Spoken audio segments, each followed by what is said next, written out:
안녕하십니까. 바쁘신 와중에도 오늘 전원회의에 참석해주신 위원 여러분들께 감사 말씀드립니다. 개회에 앞서 성원 보고 드리겠습니다. 오늘 회의는 제적위원 25명 중 의장, 부의장, 자문위원 8명, 심의위원 6명, 정보위원 6명 등 총 22명이 참석하여 성원이 되었습니다.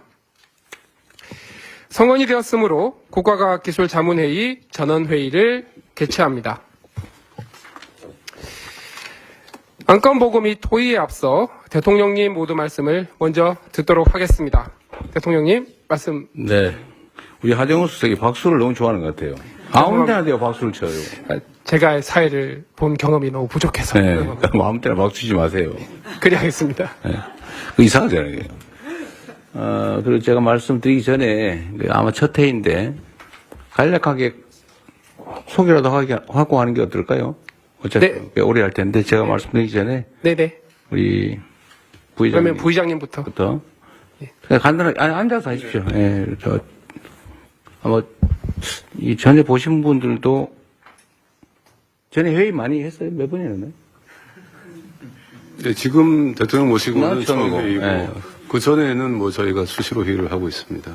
뭐 1년에 그 심의회의, 자문회의 조금 다르긴 합니다만은 보통 5번에서 10번 사이 이런 정도로. 대통령 주재 5번. 대통령 주재 회의는 1년에 한두 번 정도 하고요. 네.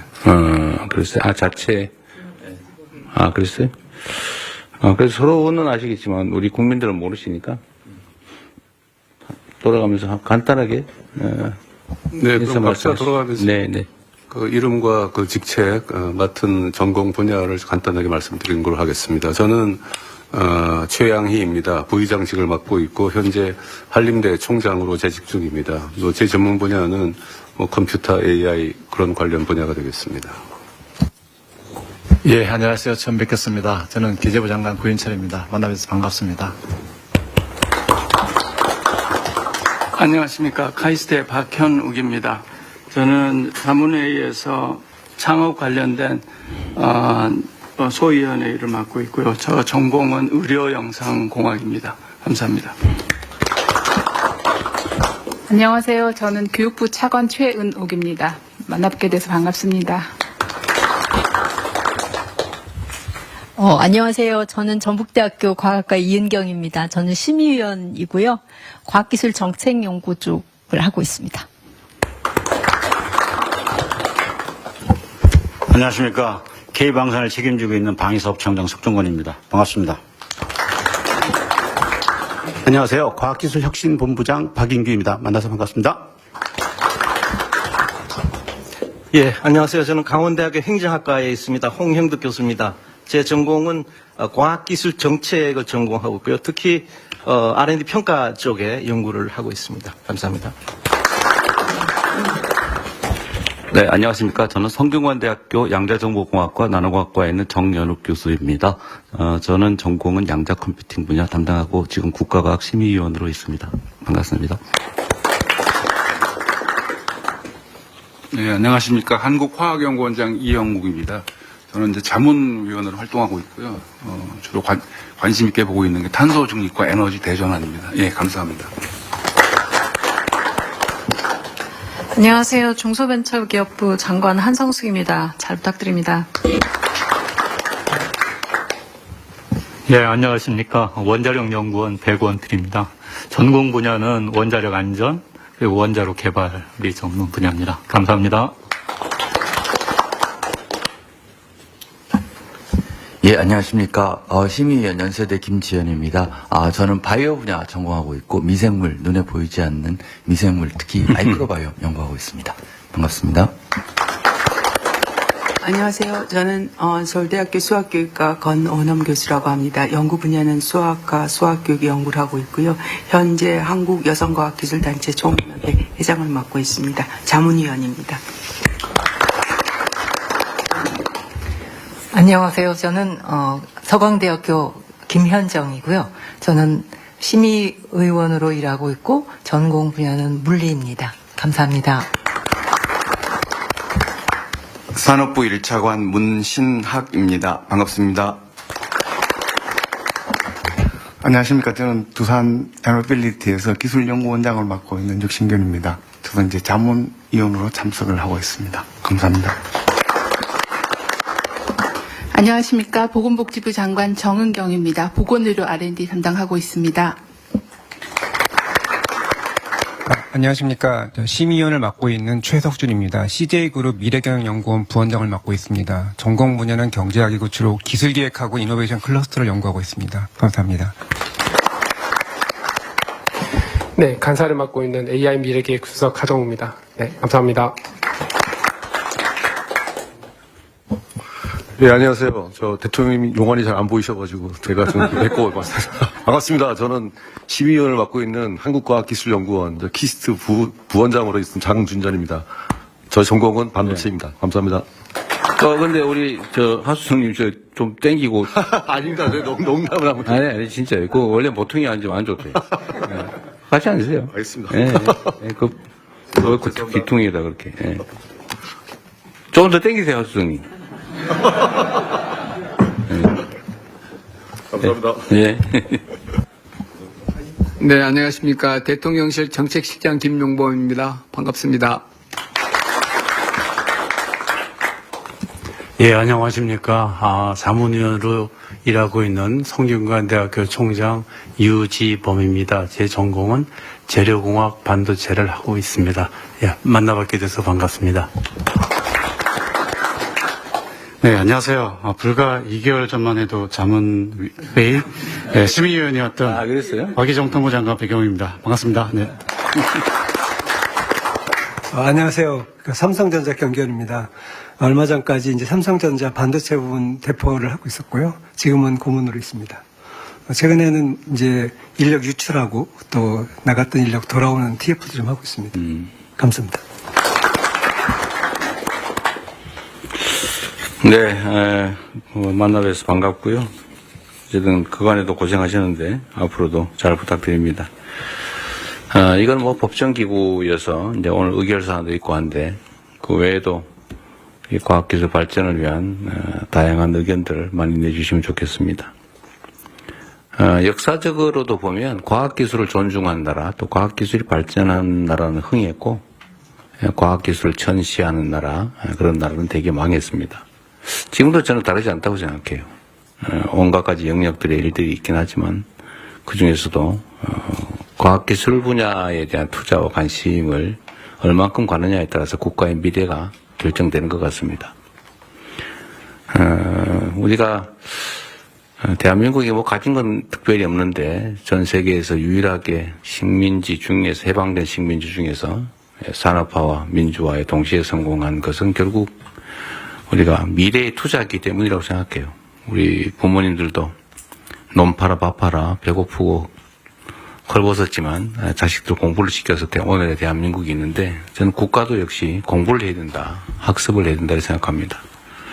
그게 핵심 중에 하나가 이제 R&D일 텐데 불행하게도 이 R&D에 대한 일종의 오해나 약간의 문제점들 때문에 굴곡이 있긴 했습니다. 그러나 이제 이번 예산으로 이제 정상적인 증가 추세에 복귀한 것 같아요. 아마 올해 편성된 예산, R&D 예산액이 약 35조 3천억 그 정도로 거의 20%에 육박하는 증가율을 보이게 될 텐데, 물론 여러분의 의견에 따라서 조정될 수도 있긴 합니다만, 이게 아마 대한민국의 새로운 발전의 시금석이 되지 않을까 그렇게 기대합니다. 어쨌든 각 분야의 전문적 소양을 그리고 역량을 가지고 계신 분들이시니까 좋은 의견 많이 주시길 바라고 오늘도 저도 학습하는 자세로 말씀 잘 들어보겠습니다. 감사드립니다. 2026년도 국가연구개발 예산 배분 조정안과 보고안건인 제2호 새정부 AI 정책 투자 방향 그리고 제3호 부처별 현장 수요자 중심 2026년도 R&D 추진 전략으로 구성이 되어 있습니다. 지금부터 제1호 안건인 2026년도 국가연구개발 예산 배분 조정안 심의를 시작하겠습니다.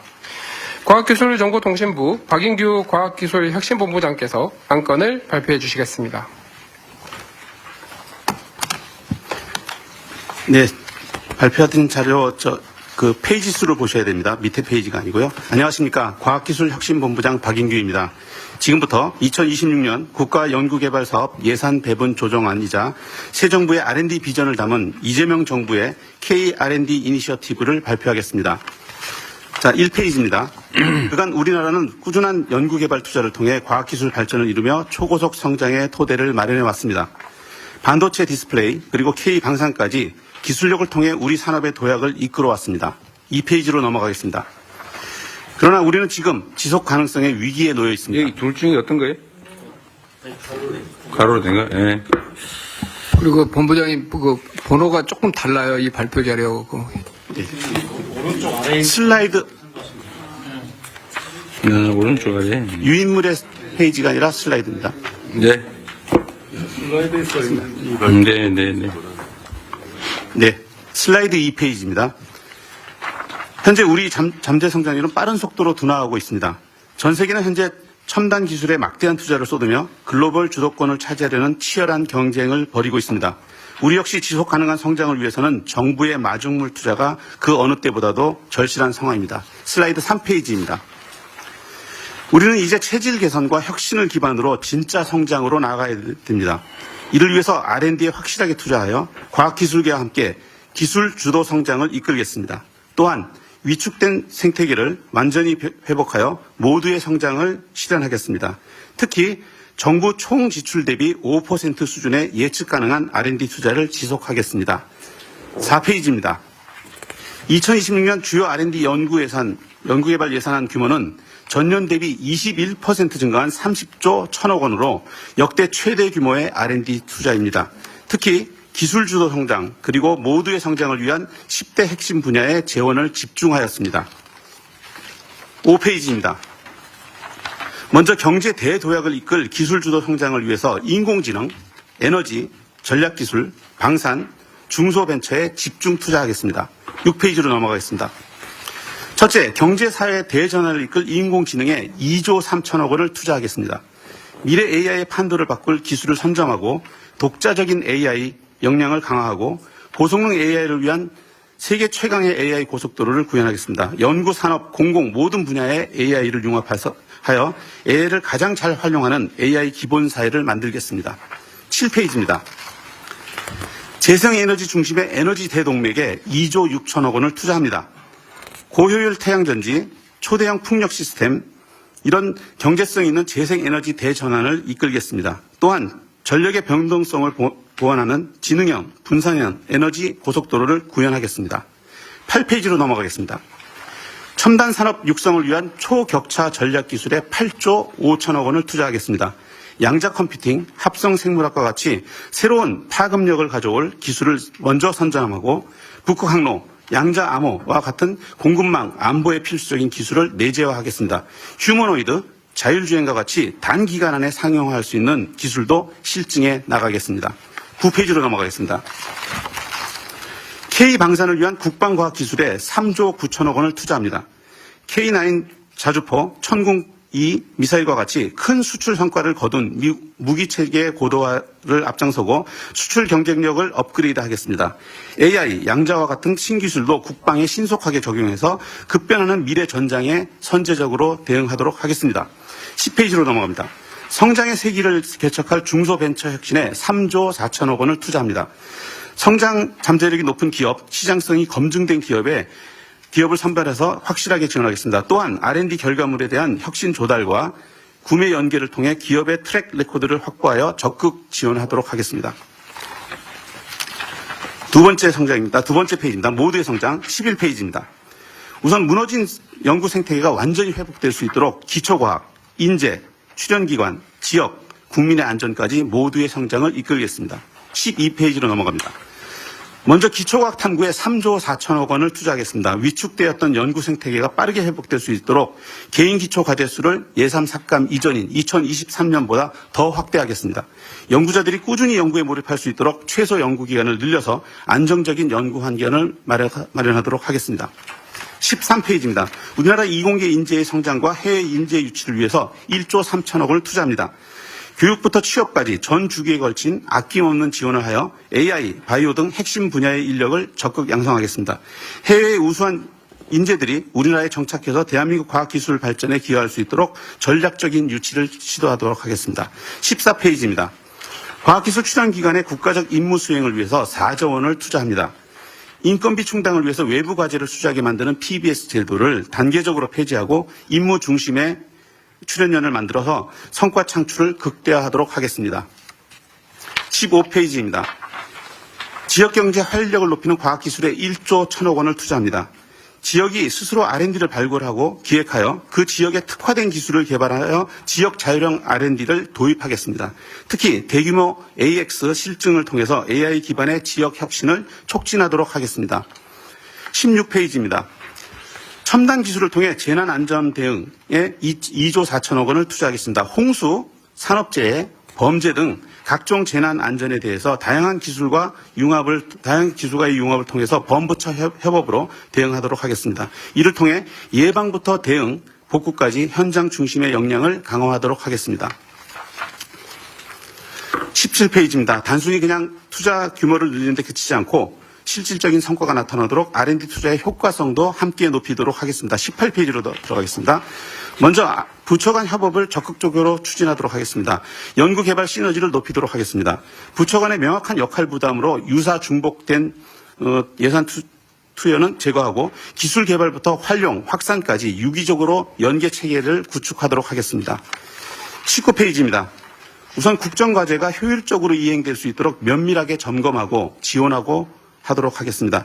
예산 편성부터 민간 전문가와 함께하고 사업 세부 계획을 고도하여 확실한 성과를 낼 수 있도록 추진하도록 하겠습니다.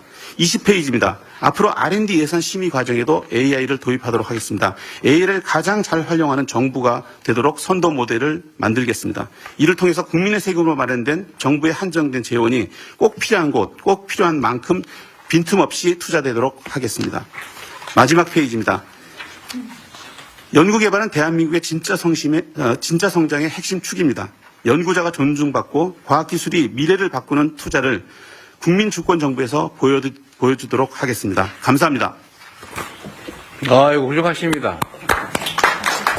근데 원고 써놓은 건 아닌 것 같은데, 요약 정리를 잘 하신 거예요? 네. 써놓고 읽은 것 같지 않은데?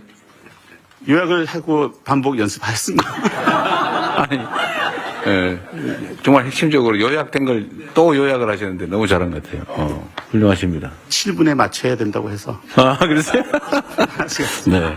네. 아주 준비를 잘 하셨습니다. 예. 네, 라이브를 고려하여 7분에 잘 맞춰주신 박인규 본부장님, 감사합니다. 감사합니다. 네, 지금부터는 심의안건에 대해 토의하는 시간을 갖도록 하겠습니다. 네, 발언을 원하시는 위원께서는 손을 들어 발언권을 얻으신 후 마이크를 이용해 주시면 되겠습니다. 혹시 손을 들어주시면. 네, 편하게 말씀하십시오. 네, 우리. 이제, 일단 발표 너무 잘 들었고요. 근데 요즘 이제, 중국 국가에서 민간과 정부 합해서 1년에 R&D를 얼마 썼나, 최근에 보니까 한 5천억 불쯤 쓴 것 같아요. 그러니까 거의 우리나라 예산만큼 쓰는 거죠. 그러니까 우리나라가 이제 GDP 입장에서 중국이 한 12분의 1쯤 되니까 우리가 R&D를 많이 하려 해도 아마 총 예산으로 보면 한 10분의 1 이 정도 될 것 같습니다. 그러면 이제 상대적으로 적은 돈으로 어떻게 R&D를 할 건지 되게 중요한데 이제 지표가 이제 효율성하고 효과성이 있는 것 같아요. 효율성 지표는 커버리지가 얼마 됐냐 또는 성공률이 몇 프로 됐냐 이런 건 이제 효율성이고 효과성은 정말 임팩 있는 사업을 만들었느냐 이런 게 효과성인 것 같거든요. 이게 어느 하나가 일방적으로 앞서야 되는 건 아닌데 효과성이 제가 보기에는 효율성보다 더 중요한 것 같다는 생각을 합니다. 그게 이제 우리나라에도 그런 사례가 있는데 예전에 에트리에서 디지털 교환기 만들 때 그때 이제 국가가 중심이 돼가지고 에트리하고 그때 이제 삼성, 금성 같은 기업체까지 다 들어와서 정말 국가적으로 일을 추진을 했고 그래서 그때 이제 아날로그 교환기가 없이 디지털 교환기를 개발한 첫 번째 나라가 됐거든요. 그리고 이제 대만 보면 TSMC도 결국은 국가 주도가 돼서 그때 산업기술연구원인가 여기서 이제 그 R&D 투자를 하고 그 결과로 TSMC가 나왔습니다.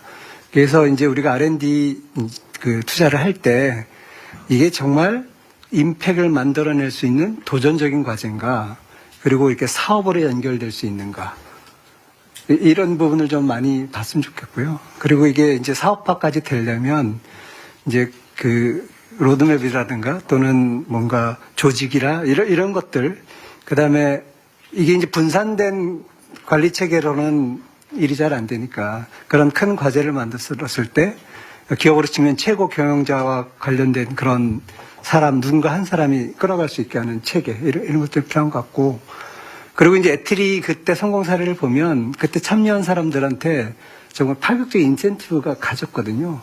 그래서 이런 국가적인 중요한 과제에 대해서 참여한 사람들이 성공하면 그런 파격적인 인센티브 설계까지 되면 그게 이제 나중에 과학기술인의 어떤, 지금은 솔직히 좀 매력이 없거든요. 과학기술 인력이라는 게. 그런 매력을 줄 수 있는 포인트까지도 연결되지 않을까, 그런 생각이 들어서 좀 말씀을 드렸습니다. 그냥 토론을 좀 하기 위해서 제가 모르는 게 많았어요. 지금 연구개발에 참여하는 사람들이 연구개발 결과를 가지고 창업을 하거나 아니면 뭐 이런 것들이 허용이 되고 있지 않아요? 가능합니다. 가능한데, 그 예전에 이제 그 디지털 교환기 했을 때, 제가 알기로는 이제 그 참여하는 사람들한테, 이제 뭐 연구수당 또는 뭐 주택이라 이런 지원까지도 됐었고요. 그리고 이제 그 해외 유학 같은 특전도 많이 주어졌고, 그리고 뭐 다른 것도 있지만 그때는 이제 국가 사업이다 보니까 그 일을 참여하는 사람 자체가 어떤 국가적인 명예인 게 됐었거든요. 그런, 제가 말씀드린 거하고 약간 좀 포인트가 다른 것 같네요. 그러니까 이게, 그거를 창업을 하거나 아니면 뭐 상용화하는 거는 그 R&D를 하고 있는 주체, 그러니까 뭐 법인이든 연구기관이든 이런 데가 하는 건 허용이 되는데 거기에 소속돼서 보수를 받고 일하는 연구원들은 독자적으로 뭘 할 수는 없는 거죠? 허용되어 있는 거니까? 그건 출연연 쪽에서. 거기 연구에 참여한 보수를 받고 참여한 개인들도 그걸 뭐 상업화하거나 이런 거 국가 R&D에 참여한 연구원이 거기서 나오는 지식 재산을 가지고 자기가 창업할 경우에는 그 출연 기간에 자기가 연구한 거기서 IP를 기술 이전을 받아가지고요. 그 기술을 더 심화시켜가지고 자유롭게 할 수 있나요? 아니면 뭐 승인을 받거나 뭐? 그거는 기관 자체는 조금씩 다릅니다만은 그 국가에서 그걸 장려하는 정책에 의해 가지고 간단한 창업심의위원회를 통과할 경우에는 뭐 원활하게 창업이 된다고. 그러니까 지금 우리 경고문님 말씀하신 것처럼 이제 동인이 필요한데 사실 그게 제일 강력한 동인이잖아요. 예? 그 인센티브라고 하는 게 뭐 해서 그 나한테 남는 게 있어야지. 그건 맞는 거거든요. 근데 그게 지금까지 했던, 그러니까 뭐 창업이나 상용화하거나 이런 걸 허용해 준다라는 것으로는 부족하고, 뭐 아까 말씀하신 것처럼 뭐 집을 한 채 주든지 뭐 아니면 연구비의 몇 %, 아니면 그로 인해서 얻을 편익에 일정 비율을 준다든지 그런 게 있으면 좋겠다, 그 말씀이세요? 그런 것도 이제 큰 매력을 만드는 요소 중에 하나가 있어요. 그거 진짜 맞는 말씀이신 것 같아요. 좀 어때요, 그 문제는? 예, 대표님, 내년에는 저희들이 이제 연구 성과 기간을 땡겨서 하게 되면 그 남는 돈을 인센티브로 드리려고 합니다. 아니, 그것도 괜찮은 방법인데 그거보다는 빨리 끝내는 것도 물론 인센티브인데 더 깊이 있게. 예를 들면 연구를 하다 보면 꼭 그게 아니고 약간 뭐 벗어나는 것들도 있잖아요, 그죠? 근데 지금 같으면 연구 과제에 집중하니까 안 해버릴 것 같아요. 근데 뭔가 역사적으로 정말 유용한 물질 발견이나 이런 건 전부 다 부수적이었다는 거 아니에요? 우연히 부수적으로. 근데 그런 걸 권장하려면 지금 고모님 말씀하신 것처럼 인센티브 방식을 좀 더 다양하게 획기적으로 할 필요는 있겠네요. 아이디어는 어떤 거 있어요, 예를 들면? 뭐 현장에 계시니까요. 뭐 여러 가지가 막 있는데. 그 연구원들이 하고 싶은 생각이 들게 만드는 방법. 네. 제일 좋은 것 중에 하나는 창업의 길을 가게 하는 거는 말씀하신 것처럼 원래 있는 거니까. 예.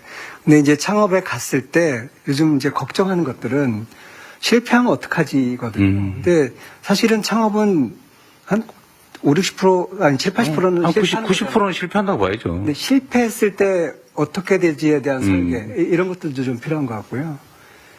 예, 그런 조치도 되게 실패할 때 복귀할 수 있게 해준다든지 뭐 예, 그런 거죠. 그런 것도 되게 필요한 것 같고 그다음에 이제 사람들이 밖으로 나가는 이유를 보면 뭐 임금 차이도 사실 굉장히 많이 나거든요. 그래서 이제 그러면 국내에서 창업을 했을 때 뭐 이제 뭐 스탁옵션이나 이런 걸 줄 수도 있는데 그래서 그런 스탁옵션에 대해서 예를 들면 과세를 좀 조절해 준다거나 해서 그 성과가 실제적인 소득으로 이어질 수 있게 하는 것도 방법이 될 수 있을 것 같고요. 여러 가지 방법이 있을 것 같습니다. 요 문제는 되게 중요할 것 같은데 다른 분들도 의견을 좀 한번 내봐 주시죠. 괜찮은 안이 있으면. 제가 대학 쪽 입장에서 한번 말씀을 드려보면은 전 세계 모든 대학들은 그 특허를 내거나 지식재산이 생기면은 직접 창업을 하는 방법도 있지만은 기술 이전을 하는 방법을 많이 씁니다. 필요로 하는 회사에다가 기술을 공여를 하고 그 대가를 받는 거죠. 그래서 외국의 유명한 대학들은 심한 경우에는 뭐 예산 전체에 대학이 소유한 예산 전체의 10% 20%를 그걸로 충당을 하는 뭐 때에 따라서는 조 단위까지도 올라가는 그런 걸 하고 있습니다. 그래서 우리나라도 그렇게 수입이 생깁니다. 그러면 수입을 어떻게 배분하는가 하는 문제인데 보통 수입을 배분하는 그 수혜자가 세 개입니다. 대학 전체 아니면 교수가 소속한 학과 그리고 교수 개인. 그렇게 해서 대개 1대1로 하는데 우리나라는 아직 초기 단계여서 개인한테 제일 많이 주는 체계입니다. 그래서 심한 경우에는 한 70%까지도 수입의 70%까지도 그 발명가 개인에게 그 혜택을 주는 그런 제도를 채택한 대학들이 꽤 있습니다.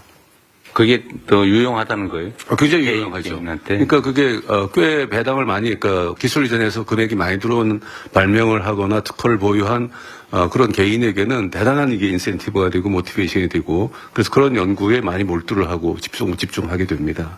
지금 현재 연구 개발 결과물에 대한 소위 지적재산권 소유자는 누구예요? 원칙적으로? 원칙적으로는 국가인데 그거를 이제 국가에서 공공연구비로 드린 그것을 국가 소유인데 그 국가가 대학으로 그걸 이양을 했습니다. 대학이 소유를 할 수 있도록. 지금은 다 넘어가 있어요? 그 대학 기관이 연구기관에게. 예, 기관을 넘어갔는데 그 대학에서 다시 그 수입을 개인에게 지급하는 70%를 지급하는. 지금 그럼 대학은 그런데 다른 연구기관도 다 연구기관. 주련도 마찬가지고요. 주연도 마찬가지고 저희 같은 경우는 아까 좀 대통령께서 가장 큰 인센티브가 뭔가 하고 질문 주셨는데 저도 그게 굉장히 궁금해가지고 우리 연구자들하고 얘기 많이 해보면요. 실제적으로는 예를 들어서 어떤 과제에 자기가 참여하는데 3년 프로젝트로 우리가 모든 그 기획을 해가지고 평가까지 다 받았는데 정말 자기가 밤잠 안 자고 열심히 해서 뭐 한 1년 반 만에 완성이 됐다. 그러면 나머지 예를 들어서 1년에 10억씩 30억이 보장돼 있는데. 근데 지금 이번엔 도입 안 되잖아요. 네. 이번에는 아예 그냥 그 자유롭게 다른 연구에서 전용할 수 있게 해주겠다. 예, 그 나머지 돈을 다 본인한테 가면은. 저는 이미 오래 하기로 했대요. 미리 힌트를 주셨는지 모르겠는데. 네. 근데 이제 그렇게 하면 그게 의미는 있는데 정말 이제 그 큰 과제를 성공했을 때 오는 그런 빅머니. 그래서 이제 효과성을 진짜 만들려면 정말 큰 과제를 만들고 그래서 이제 뭐 좀 외람되긴 한데 그런 사업을 성공했을 때 그러니까 예를 들어 사모펀드 같은 경우에는 뭐 아시겠지만 사모펀드를 만들어서 투자를 할 때 인센티브를 처음에 디자인하거든요. 그래서 A는 뭐 예를 들어서 100억이 생기면 20억 넣어. 뭐 그러니까 그건 좋은데 그런 식으로 큰 과제를 성공했을 때 인센티브가 누구한테 얼마가 들어갈지. 그러니까 그걸 얘기를 해보자는 거죠. 어떻게 하는 게 가장 좋을까? 그러니까 해야 된다는 건 다 공감하는 거고요. 저는 뭐 전적으로 동의합니다. 저는 좀 더 거기 관대해야 된다고 생각하거든요. 원래 가장 강력한 연구 동기는 자기 이익이죠. 물론 뭐 역사에 대한 사명감도 있고 인류애도 있긴 하지만, 예를 들면 구체적으로 말씀하신 데서 이게 좋겠다. 구체적인 안들을 한번 만들어 보면 좋겠어요. 원론적인 얘기야 뭐 우리가 다 동의하니까요. 저도 좀. 네. 일단 기술료라든가 그 소득이 발생했을 때 연구자에게는 절반 정도가 배분이 되기 때문에 현재? 예. 그렇기 때문에 국가연구개발 사업에서 절반 정도 배분하는 건 다른 나라보다 훨씬 좀 많이 주고 있는 거거든요. 근데 이제 나머지를 어떻게 할 거냐가 사실은 저는 더 중요하다고 생각합니다. 그 소위 특허를 받았다, 그 연구를 해서. 그러면 특허를 팔았을 때 객관적 가치의 절반을 연구자가 취득하는 거고 상당히 큰데? 예, 그렇습니다. 그래서 그걸 더 늘리는 것은 큰 의미가 없다고 생각하고요. 이제 나머지 절반을 어떻게 활용할 것인가가 훨씬 더 중요하고, 제가 생각할 때는 그 나머지 절반이 그 연구기관이 아주 자율성을 가지고 더 큰 어떤 목표를 위해서 연구개발을 자유롭게 할 수 있는 그 자율성. 나머지 50%를 가지고. 그게 훨씬 더 중요하다고 생각을 합니다. 그리고 지금도 이미 그렇게 돼 있다는 거 아닌가, 이론적으로는? 상당 부분 그렇게 돼 있는데, 이제. 지적재산권이 아예 연구기관 자체에 귀속이 되니까 그걸 팔아가지고 절반은 연구자한테 주고 절반은 그 연구기관 자체에 귀속되니까 그 마음대로 쓸 수 있는 거 아니에요, 그냥 이론적으로? 이제 막상 쓰려다 보면 좀 제약이 좀 있는데, 이제 어쨌든. 누가 잔소리예요?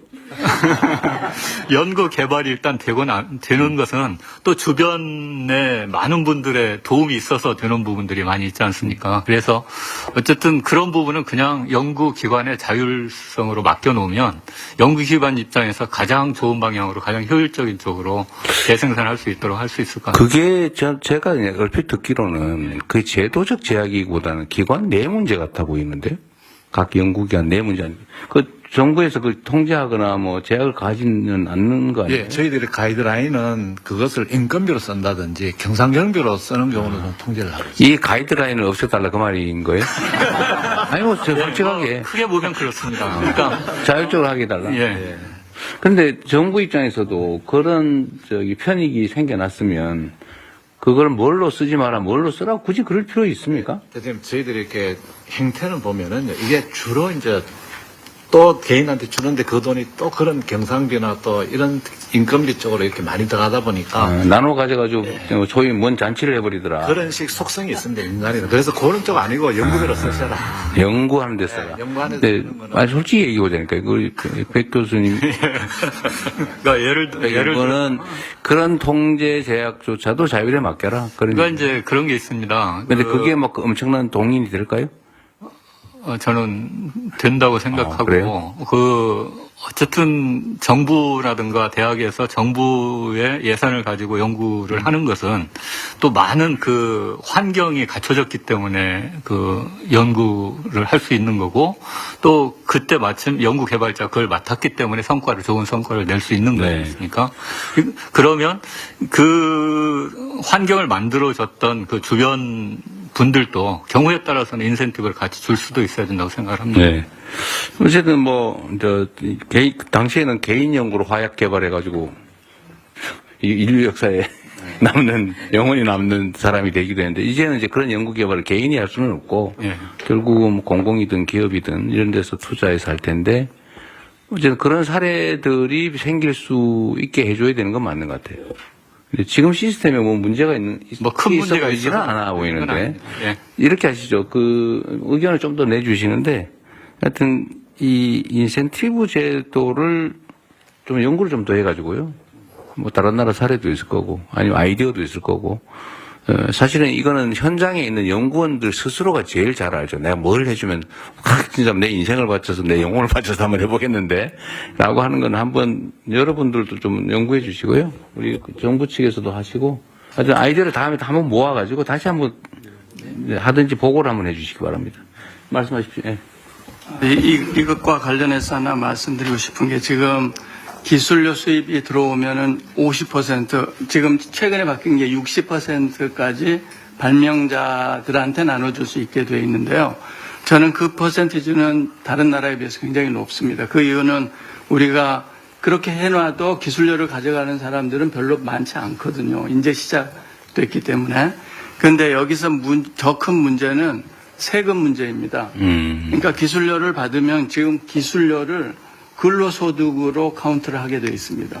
그러니까 그중에 거의 40% 이상을 세금으로 나가게 되어 있는데 저는 이거를 오히려 전체 기술료 중에서 50% 이하를 개인한테 나눠주는 것도 좋은데 세금 문제를 좀 해결해 주는 게 더 필요하다고 생각이 듭니다. 그리고 인센티브 측면에서는 이렇게 개인에게 경제적으로 혜택이 돌아가야 되는 거 이거 말고도 특히 순수과학 분야에서는 제가 오랫동안 이 분야의 연구를 그러니까 연구비 걱정 없이 오랫동안 할 수 있는 환경이 주어지는 거 이거가 굉장히 큰 인센티브가 될 수 있거든요.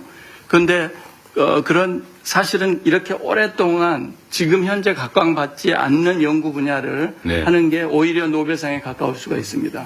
지금 현재 각광받는 부분은 이미 노벨상 받을 사람은 정해져 있습니다. 그래서 그런 측면에서 인센티브가 개인에게 경제적인 혜택을 주는 것 말고도 지속적으로 연구를 할 수 있는 환경을 주는 거 이게 네. 필요하다고 생각합니다. 일단은 연구의 지속성을 보장해 주는 게 중요하다는 말씀이신 것 같고요.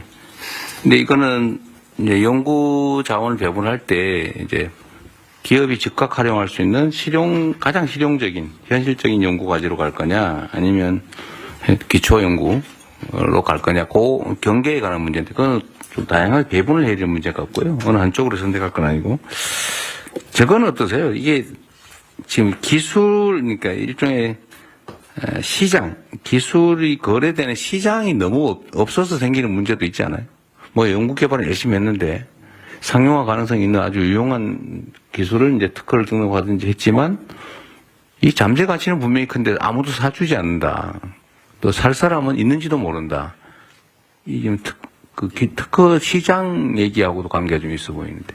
예, 제가 예전에 연세대 연구처장 했을 때 경험을 잠깐만 관련해서 말씀을 드리면은, 우리나라가 사실 특허는 많이 내는 나라 중에 하나인데, 실제 기술단이 되거나 그게 경제적인 성과로 이어지는 경우는 굉장히 낮습니다. 이제 이유 중에 하나, 대부분 이제 퀄리티가 낮은 특허가 많이 양산된다는 문제인 건데요. 그 이유 중에 하나는 우리가 정부에서나 이제 그 과제를 이제 받아서 수주해가지고 일을 할 때 성과로 특허 숫자만 세니까. 그러니까요. 그러니까 이거 숫자만 많으면 되는 겁니다. 그 쓸모 있는 특허 좀 안 하면 좋겠어요, 그죠? 네. 영상으로.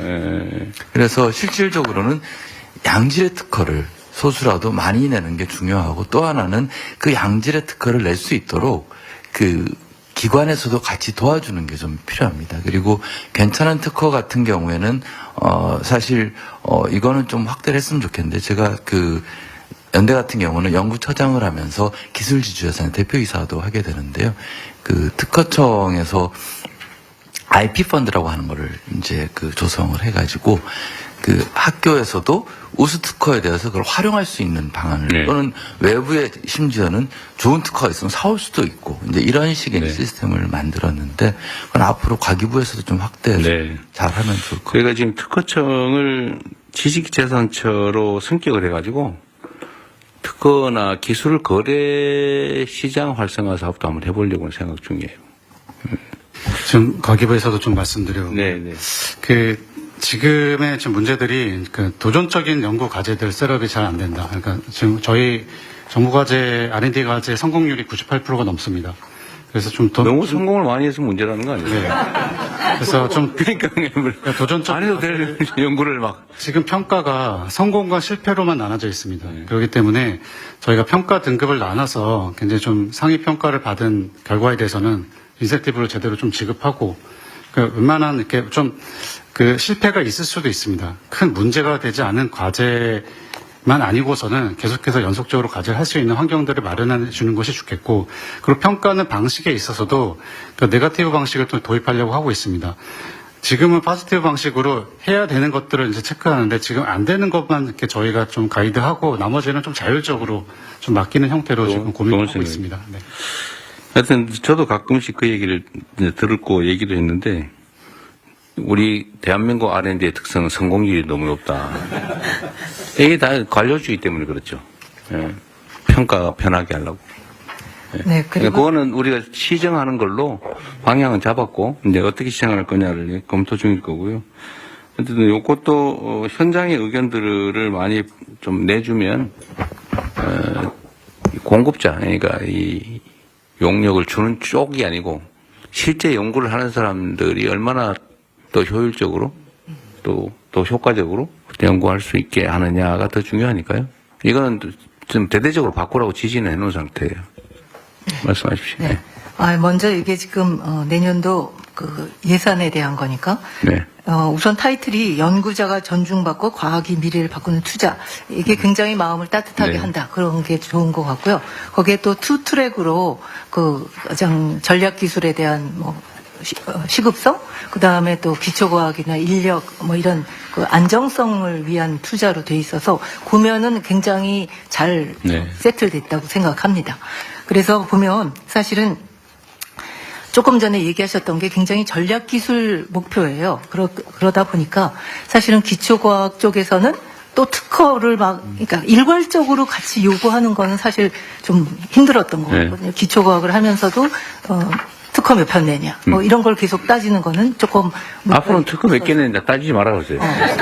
그래서 정말 쓸데없는 데인데 꼭 안 해도 될 거 막 잔뜩 해놔가지고 관리 비용이 더 드는 것 같아요. 그래서 두 트랙으로 조금 다르게 관리하시는 게 굉장히 중요한 것 같고요. 네. 전략 기술은 속도가 중요하지만 그 기초과학은 역시 안정성과 지속성이 중요하니까 그런 투 트랙으로 계속적으로 지원해 주시는 게 좋을 것 같고, 기초과학이 사실은 황금알을 낳는 거위가 될 수 있는데 황금알은 생각도 못하고 알 낳기도 힘들거든요. 네. 그리고 뭐 거위를 아예 안 키우고 이제. 먹이 먹기도 힘들어요. 네. 그러니까 이게 정말 약간 믿고 그리고 또 사실은 자유공모 과제라는 것도 연구자들이 굉장히 많이 생각하고 고민해서 과제를 내는 거니까 그거에 대한 연구자들을 믿고 네. 좀 더 기다려주는, 뭐 황금알 아니라 비슷한 거라도 나올 수 있게 네. 기다려주는 그런 자세가 좀 필요하지 않을까 생각되고, 사실은 그런 면으로 많이 그 접근이 되어 있어서 저는 뭐 그 면에서는 굉장히 고무적이라고 생각합니다.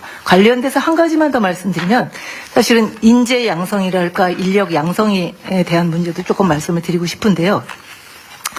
지금 그 이공계 학생 또는 과학이계 학생들이 많지 않고 또 연구자들도 더 잘하는 사람들이 와야 하고, 그런데 가장 목표가 여기도 사실 인력 양성에 대한 많은 그 제안들이 되어 있는데, 그 뭐랄까 시급한 전략 기술에 대한 거는 특별히 양성 계획이 딱딱 있는데요. 그 소위 말하는 기초과학이라든가 이공계 일반적인 학생들이 그 가야 되는 거에 대한 게 조금 더 장기적으로 비전, 내가 졸업했을 때 어떤 연구를 할 수 있는지, 연구자로서 연구를 할 수 있는 환경이 많이 되는지, 그런 거에 대한 장기적인 기획이 조금 필요할 것 같아요.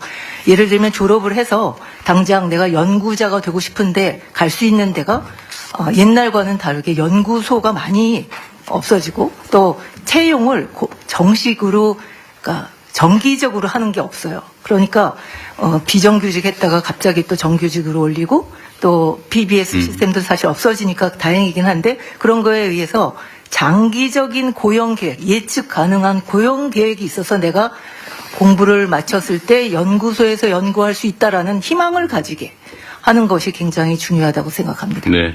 관련돼서 한 가지만 더 말씀드리면, 사실은 저희는 더 해서 돼. 두 가지 하셔도 돼요. 저출산이 굉장히 문제이기 때문에요.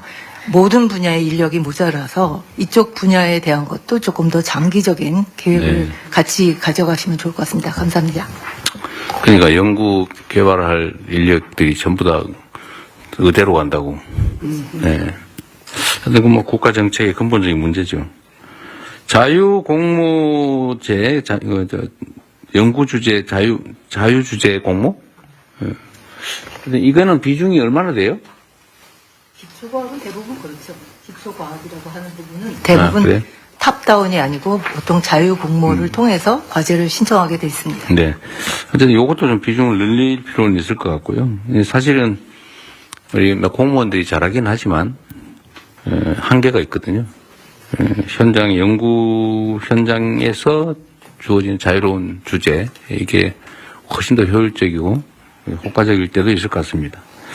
또 한 가지는 뭐 우리도 맨날 하는 얘기긴 한데, 이게 상용화 가능성이 높은, 성공 가능성이 높고 상용화 가능성이 높은 거는 사실 정부 R&D로 할 필요가 없죠. 그건 원래 기업들이 하는 거 아닌가요? 돈벌이 되는 거.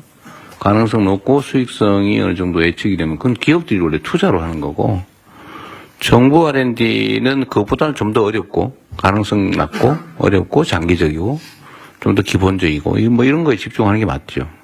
그래서 성공률을 따지는 건 진짜 문제입니다. 그래서 그 문제는 우리도 정부도 인식하고 있었어요. 대안들도 만들어 보시죠. 관련돼서 말씀. 네. 그리고 오늘 참 이게 시간 어쨌든 제한이 있는데 이게 지금 주제가 이거 말고 또 남아 있죠. 네, 2개 정도 보고안건이 더 있는데 뒤에 토의 시간이 또 있습니다. 또 있죠. 네, 그래서 일단은 연구 과제에 관한 거니까 일단 인센티브 제도를 통해서 연구자들이 의욕을 갖게 하는 거. 이거는 정말 중요한 것 같고 또 한 가지는 연구 주제들 선정이나 또는 평가나 이런 거는 정말로 관료적으로 하면 안 된다. 라는 얘기는 다 공감하시는 것 같아요. 우리 공 교수님 말씀. 네, 공 교수님 마지막으로 하고 넘어가겠습니다. 마지막은 아니에요. 하세요. 네, 자꾸 압박하지 마세요. 네. 우선 오늘 이 회의를 오랫동안 기다려왔다는 말씀드리고요. R&D 예산 증액 결정을 우선 먼저 진심으로 환영합니다. 과학기술계에는 단비와 같은 희망입니다. 기초과학을 연결해서 말씀드리겠습니다. 기초과학 생태계 붕괴는 숫자가 말해주고 있는데요. 연구자는 2021년 2만 7천 명에서 2025년 5만 6천 명으로 2배가 늘어났어요. 그런데 연구과제는 15,000개에서 11,000개로 줄었습니다. 그래서 이게 현실이라서 30년 동안 쌓아온 연구실이 무너지고 대학원생이 떠나고 있습니다. AI 인재 양성은 수학 기초 없이 불가능합니다. 그렇죠. 기재부에서 전 국민을 AI 인재로 만들겠다고 하고 EBS로 전 국민을 AI 교육하겠다고 하는데요. 정말 반가운 소식인 것 같아요. 하지만 우리나라는 유치원부터 4년씩 선행학습하고 초등학생이 미적분학을 배우고 의대 입시에 집중되어 있습니다. 그런데 정작 전 국민의 수학적 역량은 떨어지고 있습니다. 그래서 AI 핵심을 한번 살펴보면 GPU는 행렬과 벡터의 병렬 연산이고요. 죄송합니다. 약간 전문 용어 들어가겠습니다. 뭔 소리인지 하나도 모르겠어요. CPU는 미적분학 기반의 최적화 알고리즘을 실행합니다. 딥러닝은 순전파의 행렬 곱셈이고요. 역전파는 편미분 연쇄 법칙 그 자체입니다. 확률 분포와 통계적 추론 없이는 머신러닝 불가능합니다. 이런 기초 수학 없이 진정한 AI 인재 되기 어렵다는 말씀드립니다. 또 하나 말씀은요. 제가 여성이라서 또 이 말씀을 제가 꼭 드려야 될 것 같습니다. 대통령님. 여성 연구자들은 정말 하루하루가 전쟁 같습니다. BK21 여성 대학원생들이 한 달에 100만 원에서 160만 원 받는데요. 같은 나이 취업한 중위권 여성의 수입이 266만 원을 받습니다. 최저임금에도 못 버티고 있고요. 출산, 육아, 휴가 그런 거 없습니다. 실제로 과학기술계 대학원생들 사이에 난임이 급증하고 있습니다. 네, 중국과 비교를 해보면 앞서 발표 들으셨겠지만 네이처 인덱스에서 중국이 세계 1위고 상위권 10개 대학 중에서 8개가 중국 대학입니다. 우리나라는 서울대 54위, 카이스트 76위입니다. 우리가 R&D에 GDP 4.8% 투자하는데요. 세계 최고 수준입니다. 그런데 성과는 부족한다는 평가를 받고 있습니다. 구체적인 해결책을 몇 가지 제안드리겠습니다. 첫 번째, 기초연구 과제를 단계적으로 늘려주세요. 그래서 2028년까지는 3만 개 정도로 확대해야 해주셔요. 둘째, 기반, 중견, 선도, 거대 가지로 이루어지는 전주기 지원 체계를 재구축해야 됩니다. 젊은 연구자에게는 초기 도전 기회를 보장하는 풀뿌리 기초 연구비를 확충해야 되고 여성 청년 연구자에게도 지속 가능한 연구 경로가 보장이 필요합니다. 수학 기초 연구 지원을 강화하고 수학 교육 과정을 AI 시대에 맞게 개편해 주셔요. 세 번째로는 여성 연구자 지원을 현실화해 주시는 것이 굉장히 필요합니다. BK21 지원금을 250만 원 정도로 단계적으로 인상하고 올해 하반기에는 여성과학 기술인 육성 및 지원에 관한 법률을 개정해서 출산, 육아, 휴직 보장과 대체 인력 지원을 의무화할 것이 굉장히 필요한 것 같습니다. 연구자가 존중받기 위한 한 방법은 연말에 과학 기술계를 위한 레드 카펫을 깔아주세요. 그러면 아마 인식이 전환되는 계기가 될 것 같습니다. 제가 꿈꾸는 대한민국을 말씀드리도록 하겠습니다. 청년들이 나도 노벨상을 받은 과학자가 되고 싶다라고 외치고 여성 연구자가 육아와 연구를 함께 할 수 있고 튼튼한 수학 기초 위에서 AI 혁신이 꼽혀서 AI 3강으로 가는 그런 나라를 꿈꾸고 있습니다. 오늘 이 자리가 이런 출발점이 되기를 저는 간절히 바랍니다. 네, 어디 출마설을 하신 것 같아요. 준비를 너무 잘하신 것 같습니다. 네, 다음 주제로 가기 전에 제가 하나 물어볼게요. 이거 아까 제가 너무 빨리 지나가는 바람에 잘못 봤는데, 연구 개발 지원 분야 중에 혹시 소방기술 분야도 충분한가요? 제가 소방 지휘를 하다 보니까. 네, 소방기술도. 제일 의문인 게, 요즘 같은 세상에 꼭 소방관들이 그 화염 속으로 육신을 던져 넣어야 되냐. 요즘 같은 세상에. 그 생각이 들고, 이게 잘 개발하면 사실은 방위산업용으로도 쓸 수 있을 것 같고, 또 시장도 사실은 전 세계, 우리나라만 생기면 얼마 안 되는데. 제가 옛날에 R&D, 왜 소방관 R&D를 안 하냐. 왜 그렇게 원시적으로 맨날 산소통 치고 불 속으로 뛰어드냐. 그랬더니 연구 개발을 하면 수요가 적어가지고 잘 안 된다 그러더라고요. 근데 이게 시장을 좀 넓게 보고, 이거 방위산업하고도 관련도 깊고 해서 소방 분야 R&D, 화재 진압이나 인명구조나 이거 안 늘렸어요?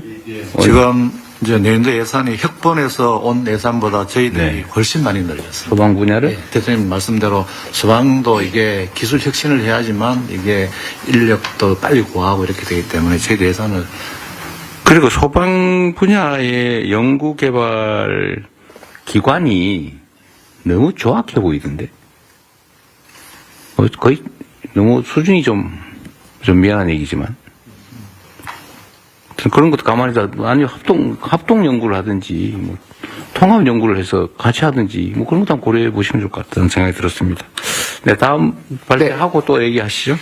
네, 그래서 1호 안건 같은 경우는 의결을 해야 되기 때문에 의장님께서 제 1호 안건 의결을 부탁드리겠습니다. 의사봉도 없고 반대 없으시죠? 네, 일단 모두가 동의하였으므로 가결되었음을 선포합니다. 네, 이어서 2호 안건 새 정부 AI 정책 투자 방향을 백은 과기정통부 장관께서 발표를 하시겠습니다. 여기 권은남 교수님 얘기가 많이 나올 것 같아요. 네.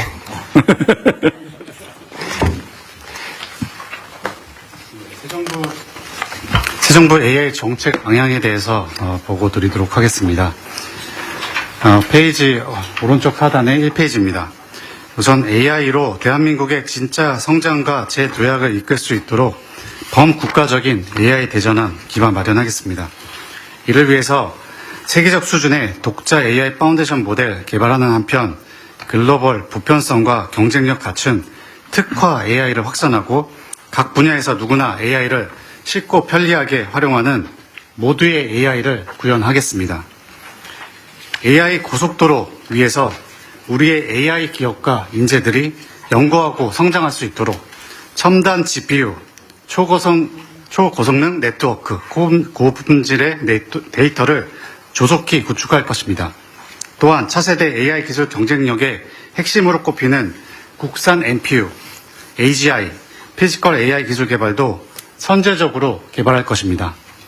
아울러서 AI 핵심 인재 확보를 위해서 해외 탑티어 인재 유치에서부터 국내 AI 핵심 인재와 AX 융합 인재 양성 등 다각적인 노력도 경주할 것입니다. AI 생태계의 지속 가능한 발전과 혁신을 위해서 AI 안전, 신뢰의 기반을 마련하는 데에도 소홀하지 않겠습니다. 과기정통부는 이와 같은 정책적 노력들을 토대로 AI 3대 강국 실현을 반드시 이뤄내겠습니다. AI로 제조, 농업 등 기존 산업의 혁신을 촉진하고 지역 경제의 활기를 불어넣는 한편 공공부문의 일하는 방식도 획기적으로 개선하겠습니다. 아울러 AI가 소상공인, 국민 생활에 힘이 되고 사회 문제와 재난으로부터 국민의 삶을 지키는 AI 기본 사회를 구현해 나가는 한편 대한민국이 글로벌 AI 생태계를 선도해 나갈 수 있도록 최선의 노력을 다하겠습니다. 다음 2페이지입니다. 최근 미국과 중국은 AI 실행 계획을 발표하고 자국 중심의 AI 생태계 확장을 적극적으로 추진하고 있습니다. 우리 정부도 이에 대응하여 새 정부 AI 정책 방향을 구체화한 대한민국 AI 액션 플랜 수립을 추진하겠습니다. 현재 마련 중인 액션 플랜에는 AI 혁신 생태계 구축을 위한 구체적인 첨단 GPU 공급과 해외 인재 유치 계획, 국가 AX 대전환을 위한 공공 분야 AI 활용 제고 및 AI 팩토리 구축, AI 안전 확보와 글로벌 확산을 위한 AI 오남용 방지 및 범죄 대응 등 모든 부처의 세부 이행 방안이 총 망라될 것입니다. 대통령님의 강력한 리더십 아래 국가 AI 전략위원회를 중심으로 대한민국 AI 액션 플랜을 수립, 이행해 나가겠습니다. 다음 3페이지입니다. 정부는 26년부터 국가 AI 예산을 대폭 확대하고 주요 전략 분야에 집중 투자하겠습니다. 내년에도 첨단 GPU 1.5만 장을 추가 확충하는 한편 분야별 고품질의 특화 데이터 확보를 위해서 데이터 스페이스를 조성하는 등 AI 고속도로를 본격적으로 구축해 나갈 것입니다. 또한 국산 AI 반도체 R&D와 실증을 확대하고 피지컬 AI 등 차세대 AI 기술 개발에 본격 착수하는 한편 내년부터 AI 중심 대학, AX 대학원을 새롭게 운영하고 최고급의 AI 해외 인재 유치에도 지원을 확대하겠습니다. 또한 공공산업 지역의 전방위적인 AX 확산을 위한 투자도 본격화하겠습니다. AI 정부 대전환 30대 과제 그리고 제조 AX 프로젝트와 함께 대구 AX R&D 허브, 경남 전북의 AI 팩토리, 광주 AI 시범도시 등 대규모 지역 AX 프로젝트도 본격적으로 추진하겠습니다. 아울러 AI 기본사회 실현을 위한 독자 모델 개발과 AI 제로 리스크 사회 프로젝트를 추진하고 AI 안전 확보 지원도 추진하겠습니다. 최근 전 세계적으로 AI 패권 경쟁이 심화되고 있습니다. AI 3대 강국 도약이라는 국가 비전 실현을 위해 우리 모두가 힘을 모아야 할 시점입니다.